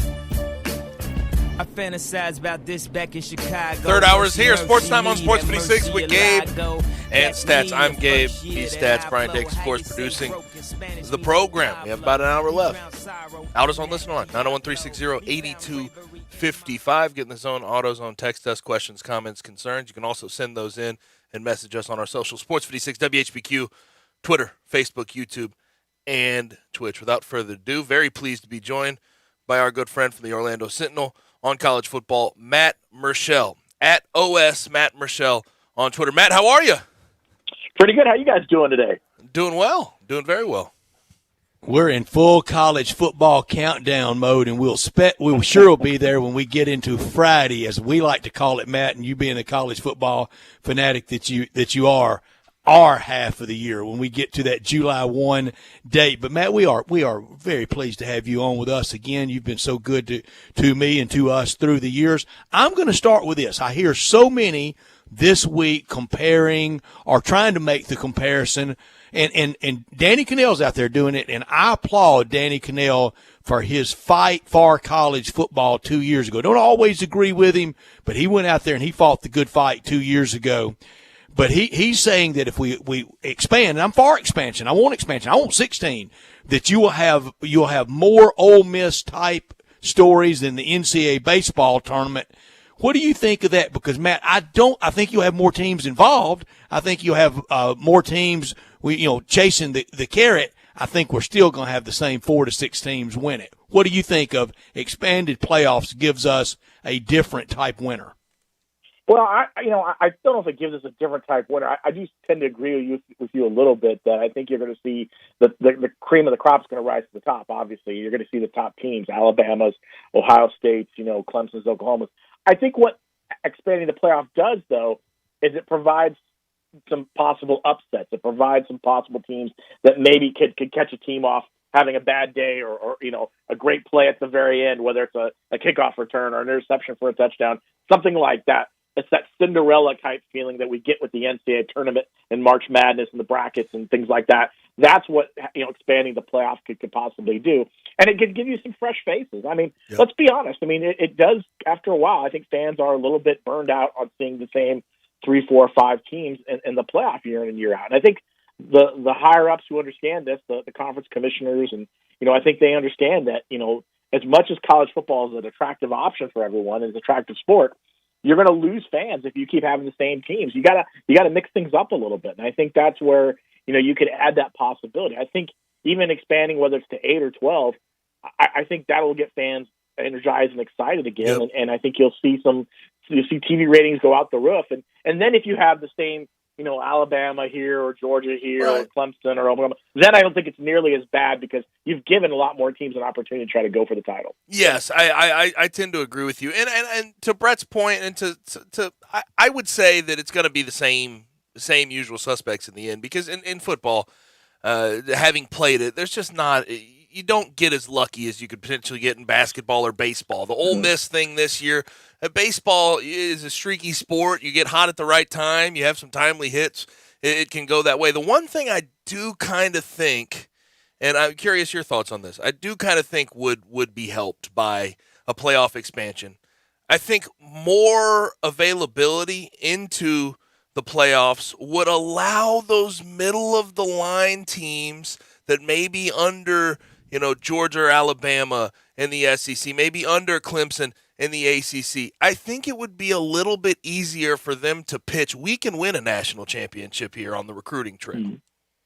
Yeah, very much so. I think if you go up to 12 teams, I mean that opens up a lot of doors, and you've got a lot of teams then who could go into kids' homes and say, a lot of coaches saying, "Listen, we're going to be there." And Notre Dame, for instance, we're going to be there. We're going to be in that top 12 year in and year out.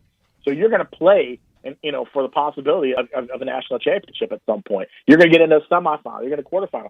I mean, that's a lot easier to sell to a kid than it is to say, okay, well, there's only 4 teams. We may get in this year. We think we're going to get in. I mean, it's almost like you're kind of selling them on future. The future, what you can able to do. And I think for some of these programs, I think it's a lot tougher for that to happen. But if you tell me, listen, I'm a Florida State kid, or I'm a let's say I'm an NC State or a Wake Forest kid, and you're telling me I might have a chance, right? You know what I mean, to get in there and play in that game, whether it's going to be every year or every other year, whatever. I think it's a lot more attractive option. I think you'll want to go places like that. I think the one who really this helps with is those Group of 5 schools. I think the UCFs and the Cincinnatis, and the Memphises and Fresno State. You're able now to go in and say, listen, we're going to have an opportunity here, and you're going to get a chance to maybe play these games, and it's going to help elevate your status. Now, granted, UCF and Cincinnati are going into Big 12 next year, but I mean, some of those teams maybe on the outside looking in for a while, they're going to have a better opportunity to get in there as well. Matt, I talked about how excited that all of us are, that everybody I encounter that loves sports, where we are for college football. And I am a natural-born worrier, but here's one thing I'm really concerned about for September. Between gas prices, cost, tickets, everything, TV, everything, I'm afraid we're going to have some really, really sparse crowds and lightly attended out at the ballpark at some bigger places, at some places that people can't believe it. The guy that does the empty seats on Twitter, he's going to have screenshots of all those empty seats around at places, and I think a lot of it's economics, but some of it is this. We know what the end in college football is before we ever start. I don't know that that's healthy. We know Alabama, Georgia, and Ohio State are going to be in the mix for those 4 spots. What, are we playing a whole season for 6 teams to narrow it down to 4? Yeah, I mean, I will say this. I think that's a concern that's been going on for quite some time, not just this upcoming year or the last year. I mean, I think you talk to any athletic director across the country, and they'll tell you one of the biggest concerns has been dwindling attendance. You know, they're struggling to get fans into seats. Some of that has to do with this idea that you're scheduling games against lesser opponents. You know, when you start scheduling some of these FCS opponents, they bring them in. It's tough to convince families to come out and go to those games. You mentioned TV. TV is a huge part of this. When you've got these great TV deals, you know, the downside is all your games are on television. You know, and if you're a family of 6 or 8, you're not going to spend, you know, a couple $100 to take your family to the game. You may just sit at home and watch the game. You know, even if you're a single fan, you may stay at home and watch the game. So I think that's what athletic directors have been dealing with for a while. Is how do you make these games attractive? How do you keep people interested? I think that's why you see these conferences, you know, trying to tweak their scheduling formats. I think they're trying to find ways to add better opponents, better games, especially late in the season when there might be some sort of, you know, a playoff run going or a conference championship run you're going at. You know, they want to keep the fans as interested as they can possible. They're trying to find every way possible, you know, to help out, you know, when it comes to the economics of things. But you're right. I mean, when it comes down to it, are fans going to get on an airplane and pay high ticket prices, you know, and also the travel prices to go to across the country or go across the state to go to a game that may not matter if they already know that, let's say Alabama's already got the SEC locked up, or if, if Ohio State's got the Big Ten locked up, you know. So it's a challenge. And I think all athletic directors are trying to do everything they can. They're struggling because they're trying to make money. They're trying to find ways to continue to produce, you know, put the coins in their coffers. Yep. But they've also got to find a way to be receptive to what's going on with fans, because you're going to see a lot less full stadiums than we've probably seen in the last couple of years. Our guest, Matt Michelle of the Orlando Sentinel on college football. Now, I'm curious. You're in Orlando. You see UCF up close. You know what's happened with that program. You know what the AAC has been since they've been in it, and what it in the iteration of what it is, what it will be for the next season. Now, July 1st, 2023, everything's going to realign. What do you think of the AAC and what it's going to be once UCF and Cincinnati and Houston leave it behind? Well, I think there's going to be a little bit of a drop-off. You know, I mean, listen, the American has been, as you know, the top premier group of 5 conference over the last 4 or 5 years. And you've seen that not just with UCF, you've seen it with Cincinnati, you've seen it, Memphis and SMU and Houston have started to come on. It's been a strong conference, you know, right. So, but you're going to lose your top 3, your top 3 programs. So this is an opportunity for a program like a Memphis or an SMU or USF if they can find a way to turn things around. You know, it's an opportunity for those programs to really kind of step to the forefront and be those premier programs in that conference, to kind of, go out there and do what they have to do. And they're going to have some opportunities, obviously. And I think there's some attractive options that are being brought in, for expansion. I think UAB obviously is an intriguing option, what they were able to do. I think obviously losing Bill Clark with health concerns this year, it's going to be interesting to see how they perform moving in. But FAU's a program that, can come back and be on the rise.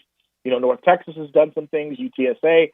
I think there's a lot of buzz surrounding those programs. And then, but it's going to take a couple of years before, with the injection of the new money they get from the American, that they're going to be able to maybe put that into their programs and really kind of start to see some of the results on the field that they're expecting. So I think this just opens the door for some of the teams in the American right now that are going to be opportunities maybe to come out and try to get a stronger place in there. I mean, for Memphis, this is it. If you want to get an opportunity, if you're even thinking about expansion down the road, maybe later on in 2023, you have to you have to go out and showcase and win and showcase and be a premier program. SMU's, Tulane, all these programs that have kind of been around, they've got to find their way to kind of maybe make their mark now. If they feel that maybe somewhere down the road, there may be an opportunity for them.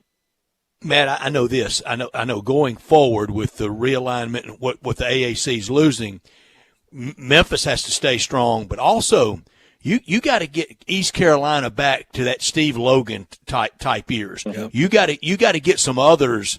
I mean, they got to pick. There's other people that's got to pick up some slack. SMU, you got to get good and stay good. Yeah, I agree. SMU's got to stay good. You mentioned, East Carolina's got to get good. This is why, USF has got to get good again at some point, because, listen, the Americans are relying on this idea that if USF and FAU being in the same state, that kind of steps in as a big, Florida battle, and that's good television eyes in the state of Florida. They need the programs that are going to be, that are coming in next year. They need for them to be good, but they need the ones that are already remaining to be even better, and I think if you can get back to that part of being consistent, and not just, I'm not talking in their own conference.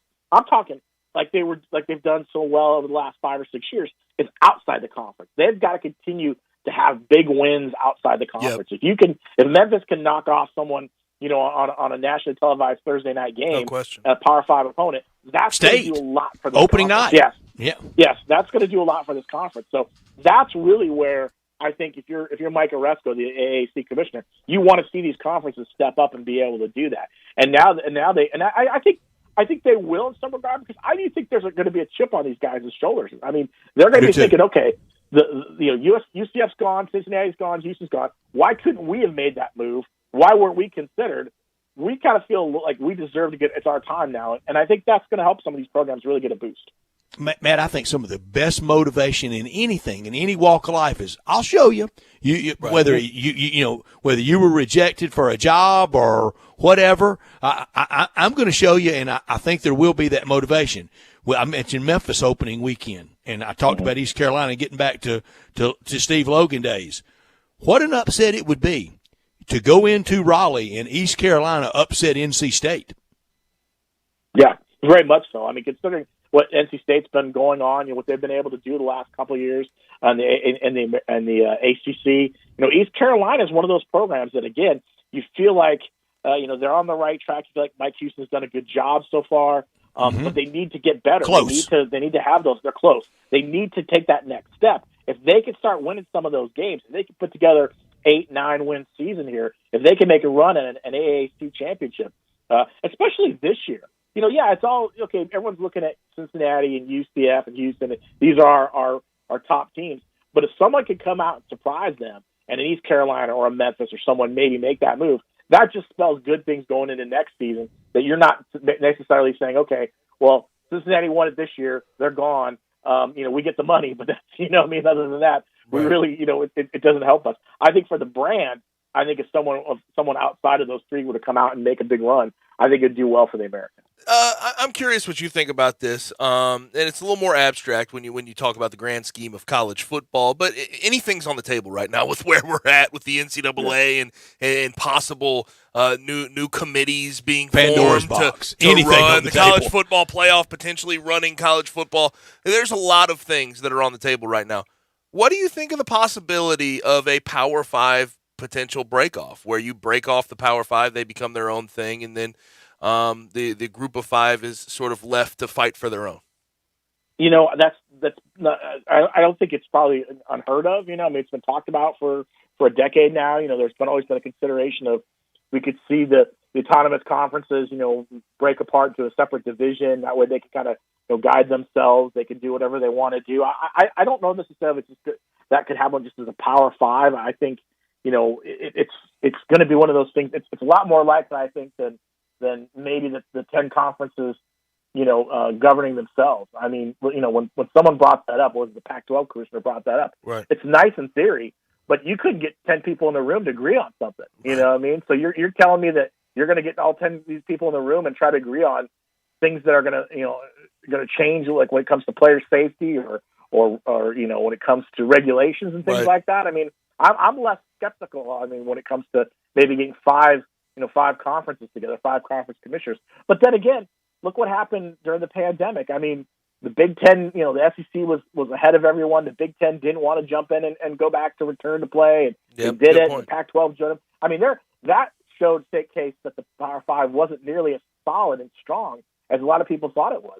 I think you see the SEC being the leader, and everyone else just kind of keep up pace. So it's going to be a challenge, and whether it's the Power 5 breaking apart, I think something's going to happen. I think obviously there's too much money involved, and I think a lot of these conferences believe that they can govern themselves in a better way. It doesn't help that the NCAA is weakened by what's gone on with the NIL and things like that, the transfer portal.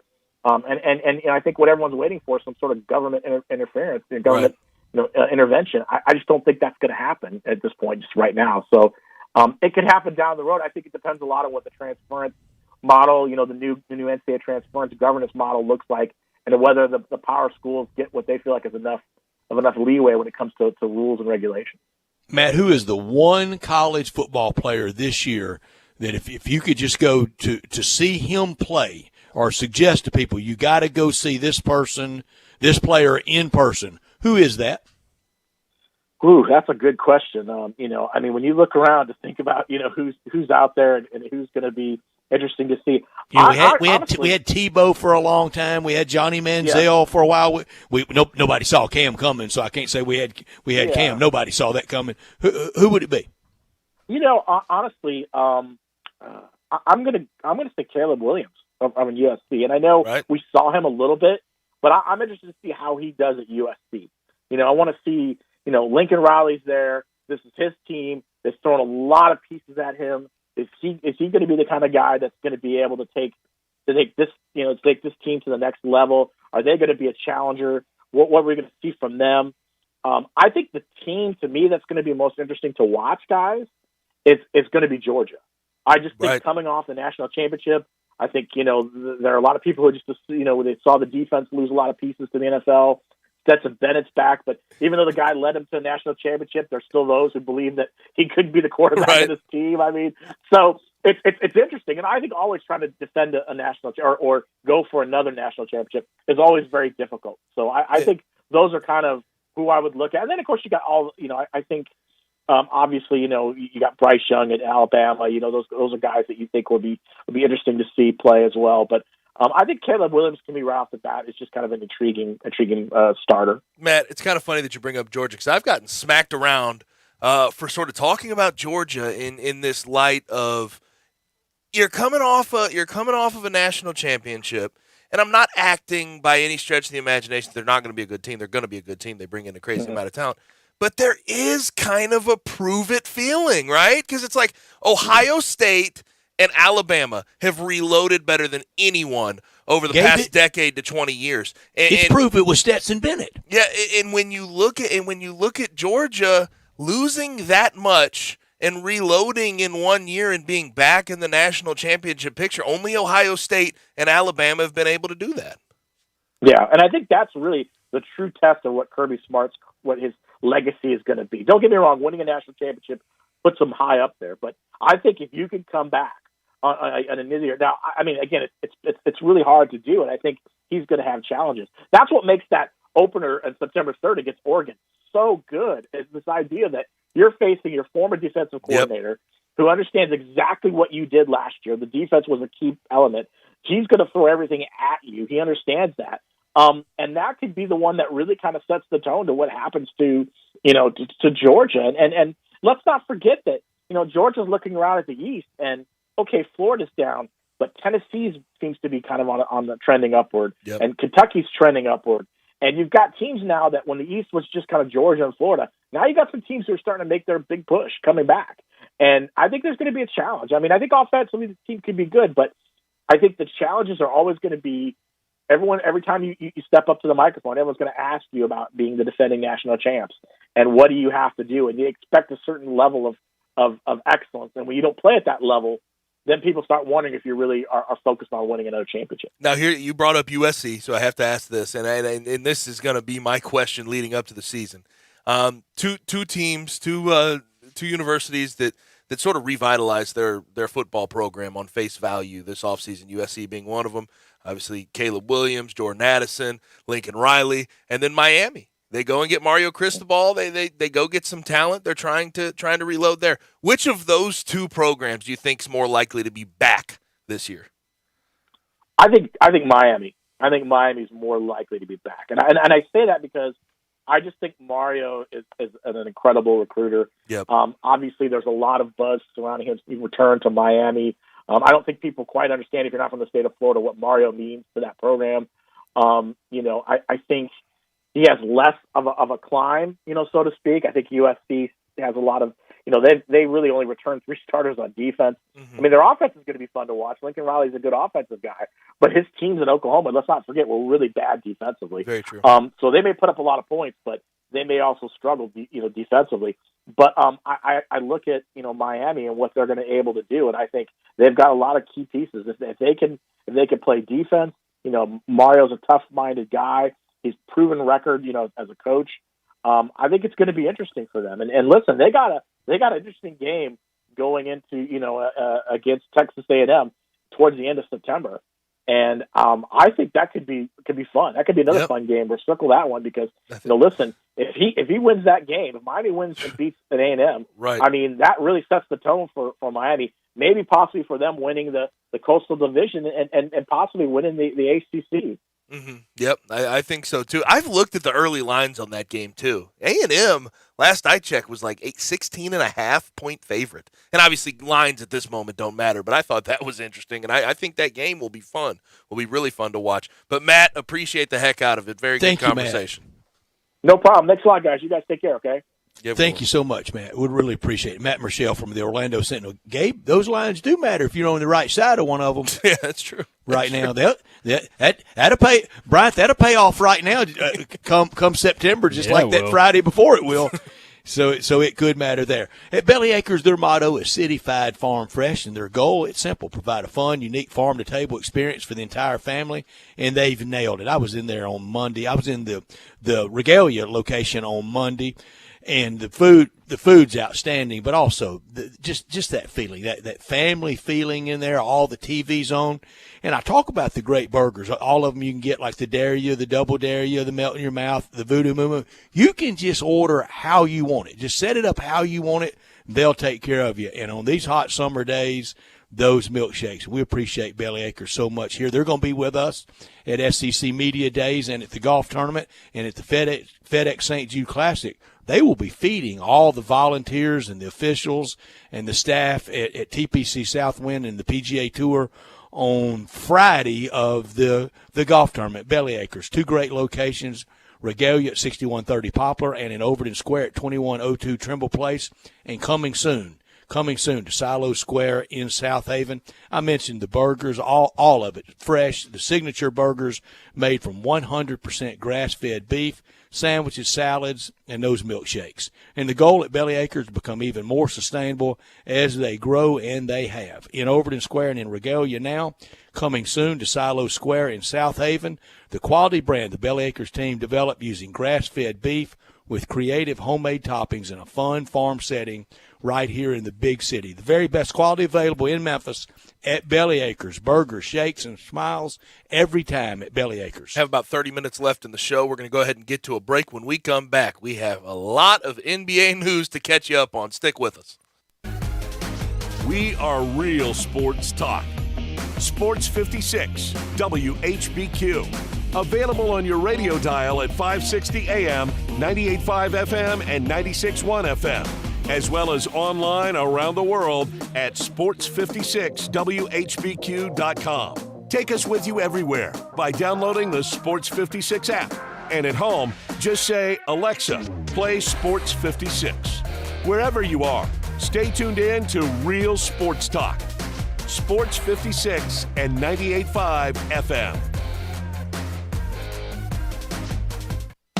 Brian Elder's Roofing Solutions. If you have damage to your home and have your insurance carrier involved, you need a great contractor. You also need a team that has seen claims of all shapes and sizes, residential or commercial. After our inspection, we'll share our findings and give you our professional opinion. Some people say you get what you pay for. However, our opinion is free. Trust the name you can depend on, like the tens of thousands of families Brian and I have served over the past 20 years here in the Mid-South. Brian Elder Roofing. We'll measure your roof from outer space and share our team's experience for your property and claim. Repaired roofs, replacement roofs, big roofs, tiny roofs, insurance roofs, flat roofs, TPO roofs, asphalt roofs, tile roofs, slate roofs, metal roofs. If your roof needs some love, call me. 901-867-0303 for Brian Elder Roofing and Contracting. Call 867-0303. Brian Elder's Roofing Solutions.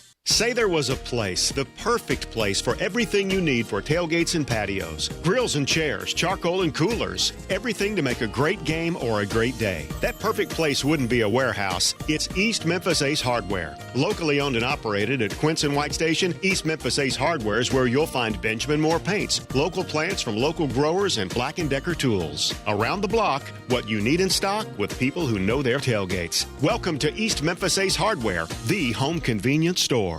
The Take It On sales event is still going strong at Gossett Mitsubishi on the Pike. Go the extra mile with 41 MPG Highway in your 2022 Mitsubishi Mirage G4, $259 a month, or buy for $17,885. Get ready for your summer road trip with 2022 Mitsubishi Outlander Sport, $359 a month, or buy for $25,285. Plus 2022 Outlander, vacation ready with 7 seats. We Gossett at $369 a month or $29,005, and you'll always get our stellar 10-year, 100,000-mile powertrain limited warranty. So get to Gossett Mitsubishi today, 1870 Covington Pike, or shop online at memphismitsubishi.com.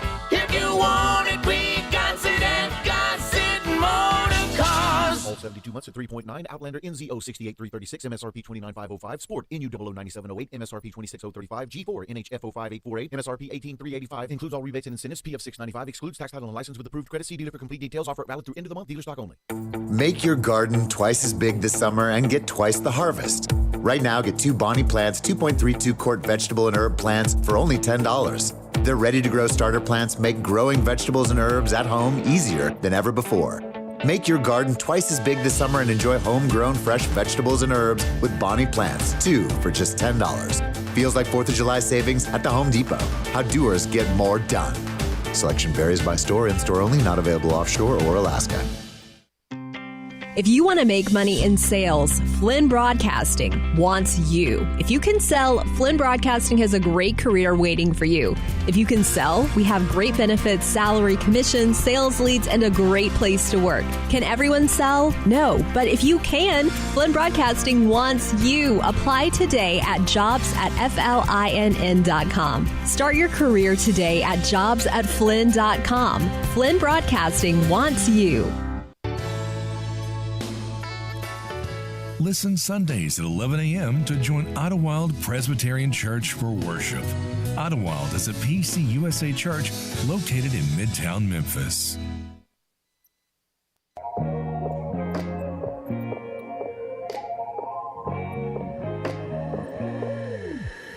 Now, back to Sports Time on Sports 56 and 98.5 FM.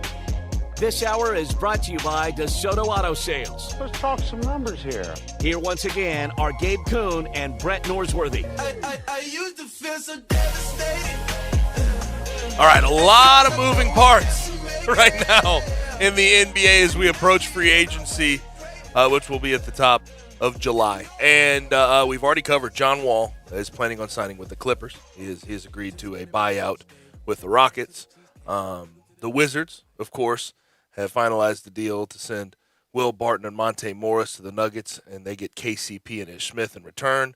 The Knicks have freed up some cap space to go get Jalen Brunson by getting rid of Nerlens Noel and Alec Burks for a little bit of picks and cash. And then, of course, talked about it earlier in the show, DeJounte Murray is headed to the Hawks to be part of the backcourt pairing with Trae Young in Atlanta.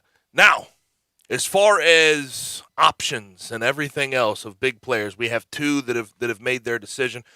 Bradley Beal and James Harden have both opted out of their options for their last year in their contract with their respective teams. Let's start with James Harden because that's the really, really important one. He had a $47.4 million deal. He decides to opt out of it. But the idea here is he's trying to lower his salary to help them focus on a title run. So it's looking like, and I just saw Bobby Marks talk about it on ESPN, it's looking like in all reality he's looking at $38 million a year. That could free up a little bit more cap space for them to go sign someone else. Now, who that someone else would be, I don't know. But it looks like James Harden is less focused on the money and more focused on going and finally getting a ring. And you also read and hear stories every day that he is committed to being in the best shape of his life already for next year, already working on it. It was obvious, this year that he was not in great shape and he couldn't really finish at the rim easily at all. And that first step was the big thing. It was lacking. Yeah. Now, the deals today, I like what Washington got, not just because Will Barton was a Tiger. Right. I like the Morris Barton addition to the Wiz. I really think they got more. I thought they got more in return than what they gave to the Nuggets. I was kind of confused on the deal for the Nuggets. Same. In particular. I like Kentavious Caldwell-Pope. He's getting a little up there in age, but Ish Smith doesn't do it for me at 33 years old. Former Grizz. I didn't really understand that. Will Barton and Monte Morris are legitimate. They can go score and they can give you, provide you a lot of different things. So I didn't really get that as a whole. We just know that it wiped off Tyus being a potential starter. But James Harden doing that, opting out, looks like he'll get about $38 million a year. They'll move forward, try to make other moves. The other one for Bradley Beal, there are so many people here that have dreamed of him here. $36.4 million he just left on the table. He's trying to re-up, though. And what he's going to get is 5 years, $242.5 million. People see this news. They say, oh, well, he opted out. What is he looking at? He's not looking at anything. And it's been so bizarre watching his career unfold. He's very happy taking the money in Washington and not winning all that many games. And that's just sort of what it is. And you sort of have to accept it. Now, with what they did today and getting Will Barton and Monte Morris, maybe next year could be a little bit different. But I've been predisposed to believe that the Wizards just sort of fall short. Yeah, and you're right. He's going to get his. He didn't leave anything on the table. Yes, and that was the whole idea. In the opt-out, people were sort of waiting on a whim to see what he was going to do this offseason. The opt-out was strictly to go get more money and re-up for more money. And Bradley Beal, he deserves it. He's a hell of a scorer, and he provides a lot for that team. But what he has provided has not led to playoff runs. It hasn't led to championship caliber sort of moments. So it was supposed to end a lot better with Wall and Beal than it did. You're 100% correct. And Wall getting injured the way he did, and I think what I've noticed too, I think we have forgotten how good John Wall was at the peak of his powers in the NBA. He was unreal good. He was unbelievably good. But it's been a while since we've seen that. And it really is what have you done for me lately league. A lot of those guard combos that looks so good on paper, it doesn't end well. Mm-hmm. Portland. I was going to say C.J. McCollum and Damian Lillard's the first one that comes to mind. That had to break up. But they were also short, so there was some thought process about what are they going to do defensively. John Wall, Bradley Beal, I don't know how that was one that didn't quite work Gabe, out. Just how John has it Wall really ended for killed that. Paul and Booker? That's what we're talking about. 2 not years. Bad, we're talking about 2 years, but falling short this year was huge. That was massive. And you don't know if they can ever get back to that point. DeAndre Ayton right now is searching for a new home. So and I don't know what they're going to do with that free money. So we'll see what happens. But it's going to be interesting once we hit free agency. And I wonder what the Grizzlies, how active they will be in pursuing certain veterans. And if they want to go get Tyus Jones. Like right now, if I asked you, is Tyus Jones going to be a Grizzly next year, what do you think? What's your feeling? What's your inkling on it? I hope so. I think so. I want him to be, but I've been so bad at this lately. I'm scared to even voice it. You know, I would be happy with the Grizzlies. I think the Grizzlies, that'd be a good move for them to go re-sign Tyus Jones. I was team sit still. You see what Tyus Jones provides. If Tyus Jones signs somewhere else, contrary to what a lot of people think around the league, a lot of people think in this media market, a lot of fans think in this market, I don't think it's the end of the world by any stretch of the imagination. Not even close. I think you have other options out there, and the one that I keep falling on, I like if Tyus Jones steps away, if Tyus Jones goes somewhere else, I don't see why a DeLon Wright reunion wouldn't be one of the better things that could happen to the Grizzlies. I'd be fine with that, but for all those years that we just dreamed of anything, just a pulse at backup point guard. I mean, people trying to sell me on Nick Calathis, for a while. Yeah. And we finally get it in Stones Jones. This will be the first, and I don't mean this disrespectfully, but he is a satellite player. I mean, we know what the key players are with the Grizzlies, and you got to have those satellite guys that buy into their role too. That's another thing you have to have. This will be the first one that really kind of stings on his parting, but it's not close to the end of the world. But I want him to stay. But again, like you go get a guy like DeLon Wright, some combo guard. I think you have more flexibility with what you can do rotationally, and I don't see why that would be a bad thing. Yes, maybe you give up in the short term. You're giving up a certain amount of. The assist to turnover stuff is just you can't deny it with Tyus Jones. Even when Ja's out, if he's starting, he keeps you in games because he doesn't make mistakes. I understand that part of it. But to have flexibility within your rotations when you're planning on Ja Morant playing 70-plus games a year, I think that would be a good option as well. Brevin Knight made this point so well late in the year in a critical game. I can't remember the exact game, but he liked the times that you had Tyus Jones on the floor, kind of on the ball, running the point with Ja as the off guard. And he made the point that when they have that set up, that already has Ja behind enemy lines. He's already behind the defense. Yeah. And that puts more pressure on them, wondering what he's going to do in his acrobatics. Now, the one thing about you know what I'm going to say. I think you have an idea of what I'm going to say to the Tyus and Ja lineups. Defensively, you were lacking with Tyus and Ja on the floor. It was some straight line to the rack. Exactly. Like you're just going to get your backcourt pairing right there is getting blown by, and they're not big enough to really compete that well. You have to make it work in the offensive end because you are giving it up. Yes. On the other end. And I think a guy like DeLon Wright, 6'5", a little bit more lengthy. I'm not going to more lockdown. I'm not going to accuse him of being a unbelievable Tony all Allen. defensive guy. Yeah, but he can at least compete in there a little more if you have that Ja lineup. Let me remove lockdown and just go with a little more defense. There's no lockdown to it. Yes. But yeah, it's going to be fun to watch it play off. It's going to happen fast. It always does with free agency. I mean, it's going to be a torrent of news. This hour of our show brought to you every day by the title sponsor of this hour, and that's DeSoto Auto Sales at 5704 Goodman Road, online at DeSotoAutoSales.com. Very proud to serve DeSoto County and the surrounding area. 662-890-7184.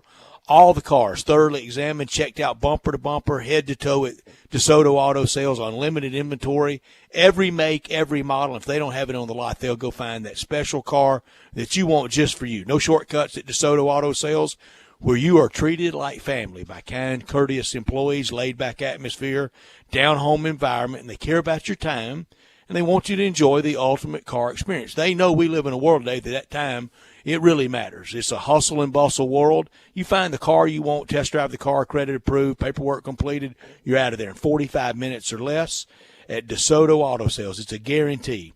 They've kept it simple. They got it streamlined. They know what they're doing. Go online and look at the testimonials for yourself at DeSotoAutoSales.com. 662-890-7184. Come on down to DeSoto County for that town and country experience at DeSoto Auto Sales. No, I was just thinking about while you were talking about DeSoto Auto Sales. DeLon Wright was here for, what was he here for? The Bruno Caboclo days? I mean, he was here for some pretty lean moments in Grizzlies history. Yeah, but I liked him then. I did, but I mean, he had there was a stretch of games where he had to be the main scorer because they didn't have anybody out there. It was right. It was during that stretch where you didn't know what the roster was going to look like. You had no idea. Bruno Caboclo was getting legitimate minutes every night. Legitimate. Yeah, well, I think he started a couple games. We've come a long way, baby. Yes, yeah. We are here. We are here now. Also on the NBA front, before we get to our final break of the day, Patty Mills has declined his option with the Nets. Looks like Bobby Portis has declined his option with the Bucks. And Lou Dort, looks like the Thunder are declining their team option with Lou Dort. And we'll see. He's a restricted free agent. Looks like they may try to negotiate something else in free agency.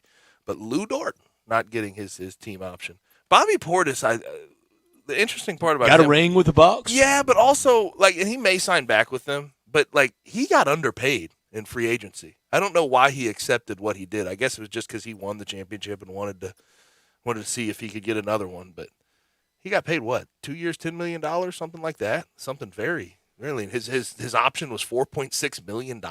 Yeah, I think Bobby Portis is worth more than $4.6 million. I do too. On the open market. Now let's go ahead and get to our final break. When we come back, Taco Bell Crunch Time. Add a little fun to your lunch break. Join Johnny Radio for Sports 56 Happy Hour from 11 to 1 every weekday on Sports 56 and 98.5 FM. Hi, I'm Tony Harris, former East High School and University of Tennessee All-American basketball player. As a former player, I assisted a lot of teammates into scoring points on the basketball floor. Now, as an experienced insurance broker, I assist communities and families with retirement, investments, college savings plans, 401k rollovers, and life insurance with living benefits. This past year, in 2021, my company, HOM Financial Services, put $10 million back into the communities of Memphis with our services. We have a team of licensed experienced brokers ready to assist you and your needs. Contact me today at 901-501-9343. Again, that's 901-501-9343 at HOM Financial Services. Let me, Tony Harris, assist you today.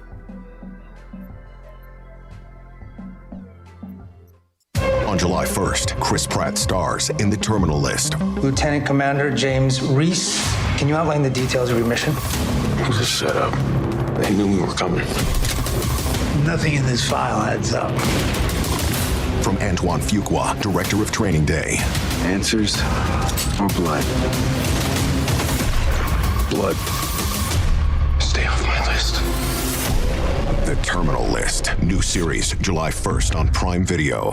Hey, Mid-South, looking for the perfect ride that's perfect for you? We got it at Gossett Kia on the Pike. And if you don't see exactly what you want, no problem, we can order it for you. Right now at Gossett Kia, get a 2022 Kia Forte LXS, $210 a month. 2022 Kia Soul LX, $219 a month. Both 36-month leases and $27.99 due at signing. And road trip ready SUV 2022 Kia Sorrento LX, $315 a month. 36-month lease and $34.99 due at signing. And all Gossett Kias come equipped with a 10-year, 100,000-mile powertrain limited warranty. That's Gossett Kia, 1900 Covington Pike, or shop 24/7 at KiaCovingtonPike.com. If you want it, we got it at Gossett Motor Cars. All 36-month leases, $650 acquisition fee, $30,000 per year, 20 cents excess mileage, 0 security deposit. Forte, $89.89, $848, MSRP $20,770. Sold in $78.68.67, MSRP $20,880. Sorrento, NG $128,223, MSRP $31,980. Must finance through Kia plus tax Highland license with approved credit. See dealer for complete details. Offer valid through 7/5/22. Dealer stock only. Warranty is a limited powertrain warranty. See Kia.com or retailer for details. It's time to vacation at home with Family Leisure. That's right. Enjoy a vacation in your own backyard with a little help from Family Leisure. Like play gyms and trampolines, they're now $500 off. And those trampolines, by the way, they've got that mesh on the side, so trampolines are now safe and you'll be the hit of the neighborhood. They've got hot tubs in stock and ready to go, and you can get up to $1,000 off when you pick them up.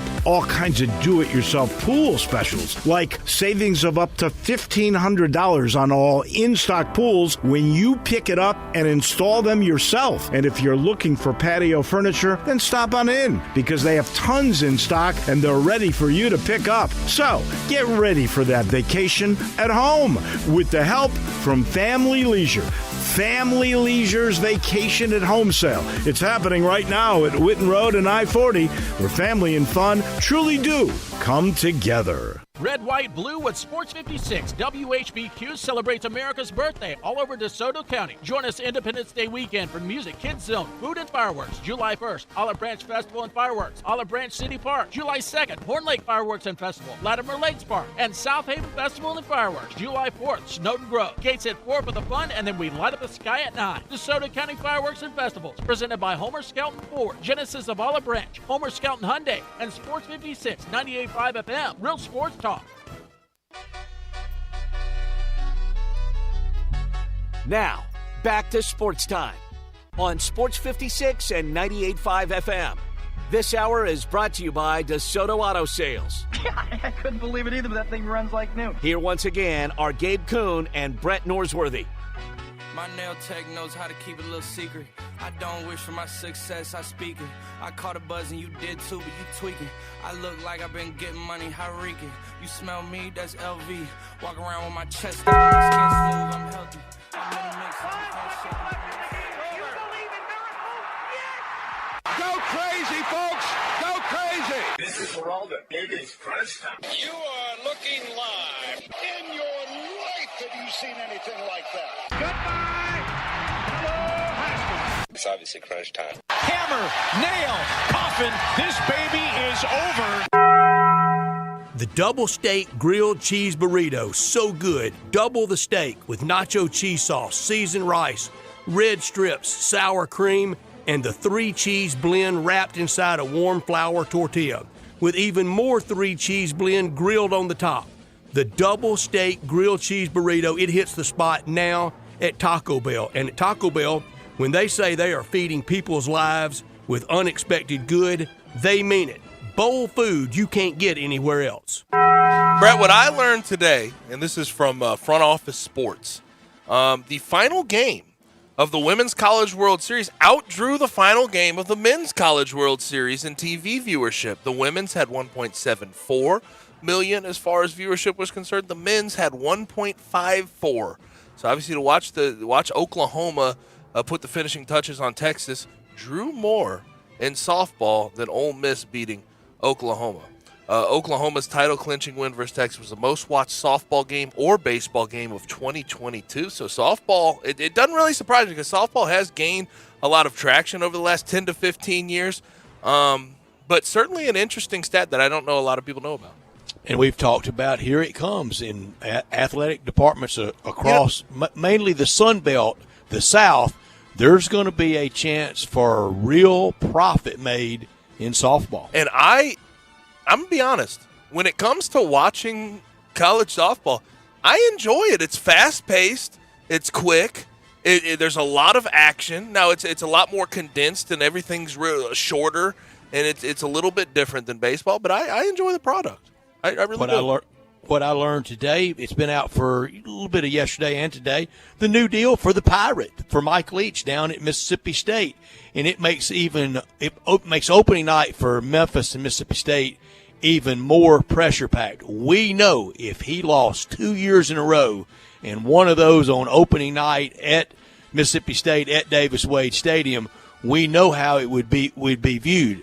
I don't know that he's done that much to deserve it. Now, in Mississippi, you only have the 4-year deal, so it could be used against him in recruiting, not to give him more years. But I don't know that he's really done that much to get more money or even more years, because his biggest win still is that first win in the COVID year, late September, against LSU. Most of it has been rather ho-hum. Yeah, betting against yourself or bidding against yourself is interesting. And that's how you get these big payouts, Gabe. Yeah. Also, what I learned today, Memphis on the football recruiting trail has done a good job. These official visits have gotten a lot of commits over the past few weeks. According to Rivals today, Memphis ranks 57th nationally with their recruiting class of 2023 and third behind Cincinnati and SMU in the AAC. So hopefully they continue doing that on the recruiting trail. What I could have done without. Amani Bates to Eastern Michigan. And really, that's fine. Go do your thing. Go back home. If that's where you feel like you can be successful, that's fine. But I have to say it this way. I'm glad all that's over. I'm glad we can sort of put that behind us. The Amani Bates saga and all of the all of the stuff that came with it, with his dad Elgin, the ups and downs, getting his back checked in the middle of the year. It was just so much to deal with week to week. It was a distraction day to day for that program. I think everyone in this sort of in this market should be relatively okay with what happened and putting that behind us today and seeing Amani Bates go to Eastern Michigan. We can't blame Coach Hardaway at all for taking a swing at it. And here's the other thing. When it comes to, people that did not live up to the hype at the University of Memphis, he's got to be up there. And no, you cannot take any shots at Penny Hardaway for taking that chance. And I also think Penny Hardaway gave him every chance, gave him every opportunity. What is that starting sort of five? Jelon Kendrick, Karan Iverson, Adonis Thomas. Oh, my gosh. James Wiseman, Amon. I'm going to stop. I could have done without this last night. The 10-minute delay at AutoZone Park for a drone hovering over the stadium caused the game to be held up for about 10 minutes. Who's out there doing that, flying a drone over AutoZone Park and why? Why would you do that? Did somebody get a jolly over that? I don't know. I mean, maybe you're trying to get a good video. We got some videographers out here trying to. There were a couple of players that tried to hit it with baseballs and couldn't. Wait, was it like a big drone or just like a normal sized? I'm going to say plate size. Okay. Yeah. Okay, that's pretty good size. That's you don't want to see that be a. You don't want to be. Don't see delayed. that every night. Well, you don't want to be. You don't want to be delayed because of that. What we're looking some for. Really goofy people out there, isn't it? Yeah. What we're looking forward to tonight. Braves, Phillies. This should be an interesting one. Phillies are chasing the Braves obviously after Joe Girardi got fired. They've been a little bit better. Blue Jays, Red Sox. Phillies without Harper. And then Cardinals, Marlins. Palante's been okay. But Sandy Alcantara is such a stud. Sandy Alcantara is so good. He sure is. 7-3, Sandy Alcantara, and I mean lights out stuff. The Marlins, they're in that gray area again. Can Don Mattingly get anything out of them, and can he be back next year? You mentioned Braves at Phillies. That should be good. Red Sox at Jays, and great crowds in Toronto. They've come back after COVID. And Shohei late tonight too. Shohei going for the Angels versus the Sox. But again, I have termed that series the underachiever series of the year. Like I'm just seeing the Angels and the White Sox under 500 at this point in the year. That one manager out and another one maybe on the way in TLR. The Fire Tony chants are still going pretty strong, right, on the south side. Big. Yeah. Not good for Tony. But that's all we have for today. Thanks for joining us. Thanks to Alex Kuhn, John Goen, and Matt Merschel for their contributions to the show today. For Brett, for Bryant, for Colin, I'm Gabe. Enjoy your night and be safe. We'll holler at you tomorrow.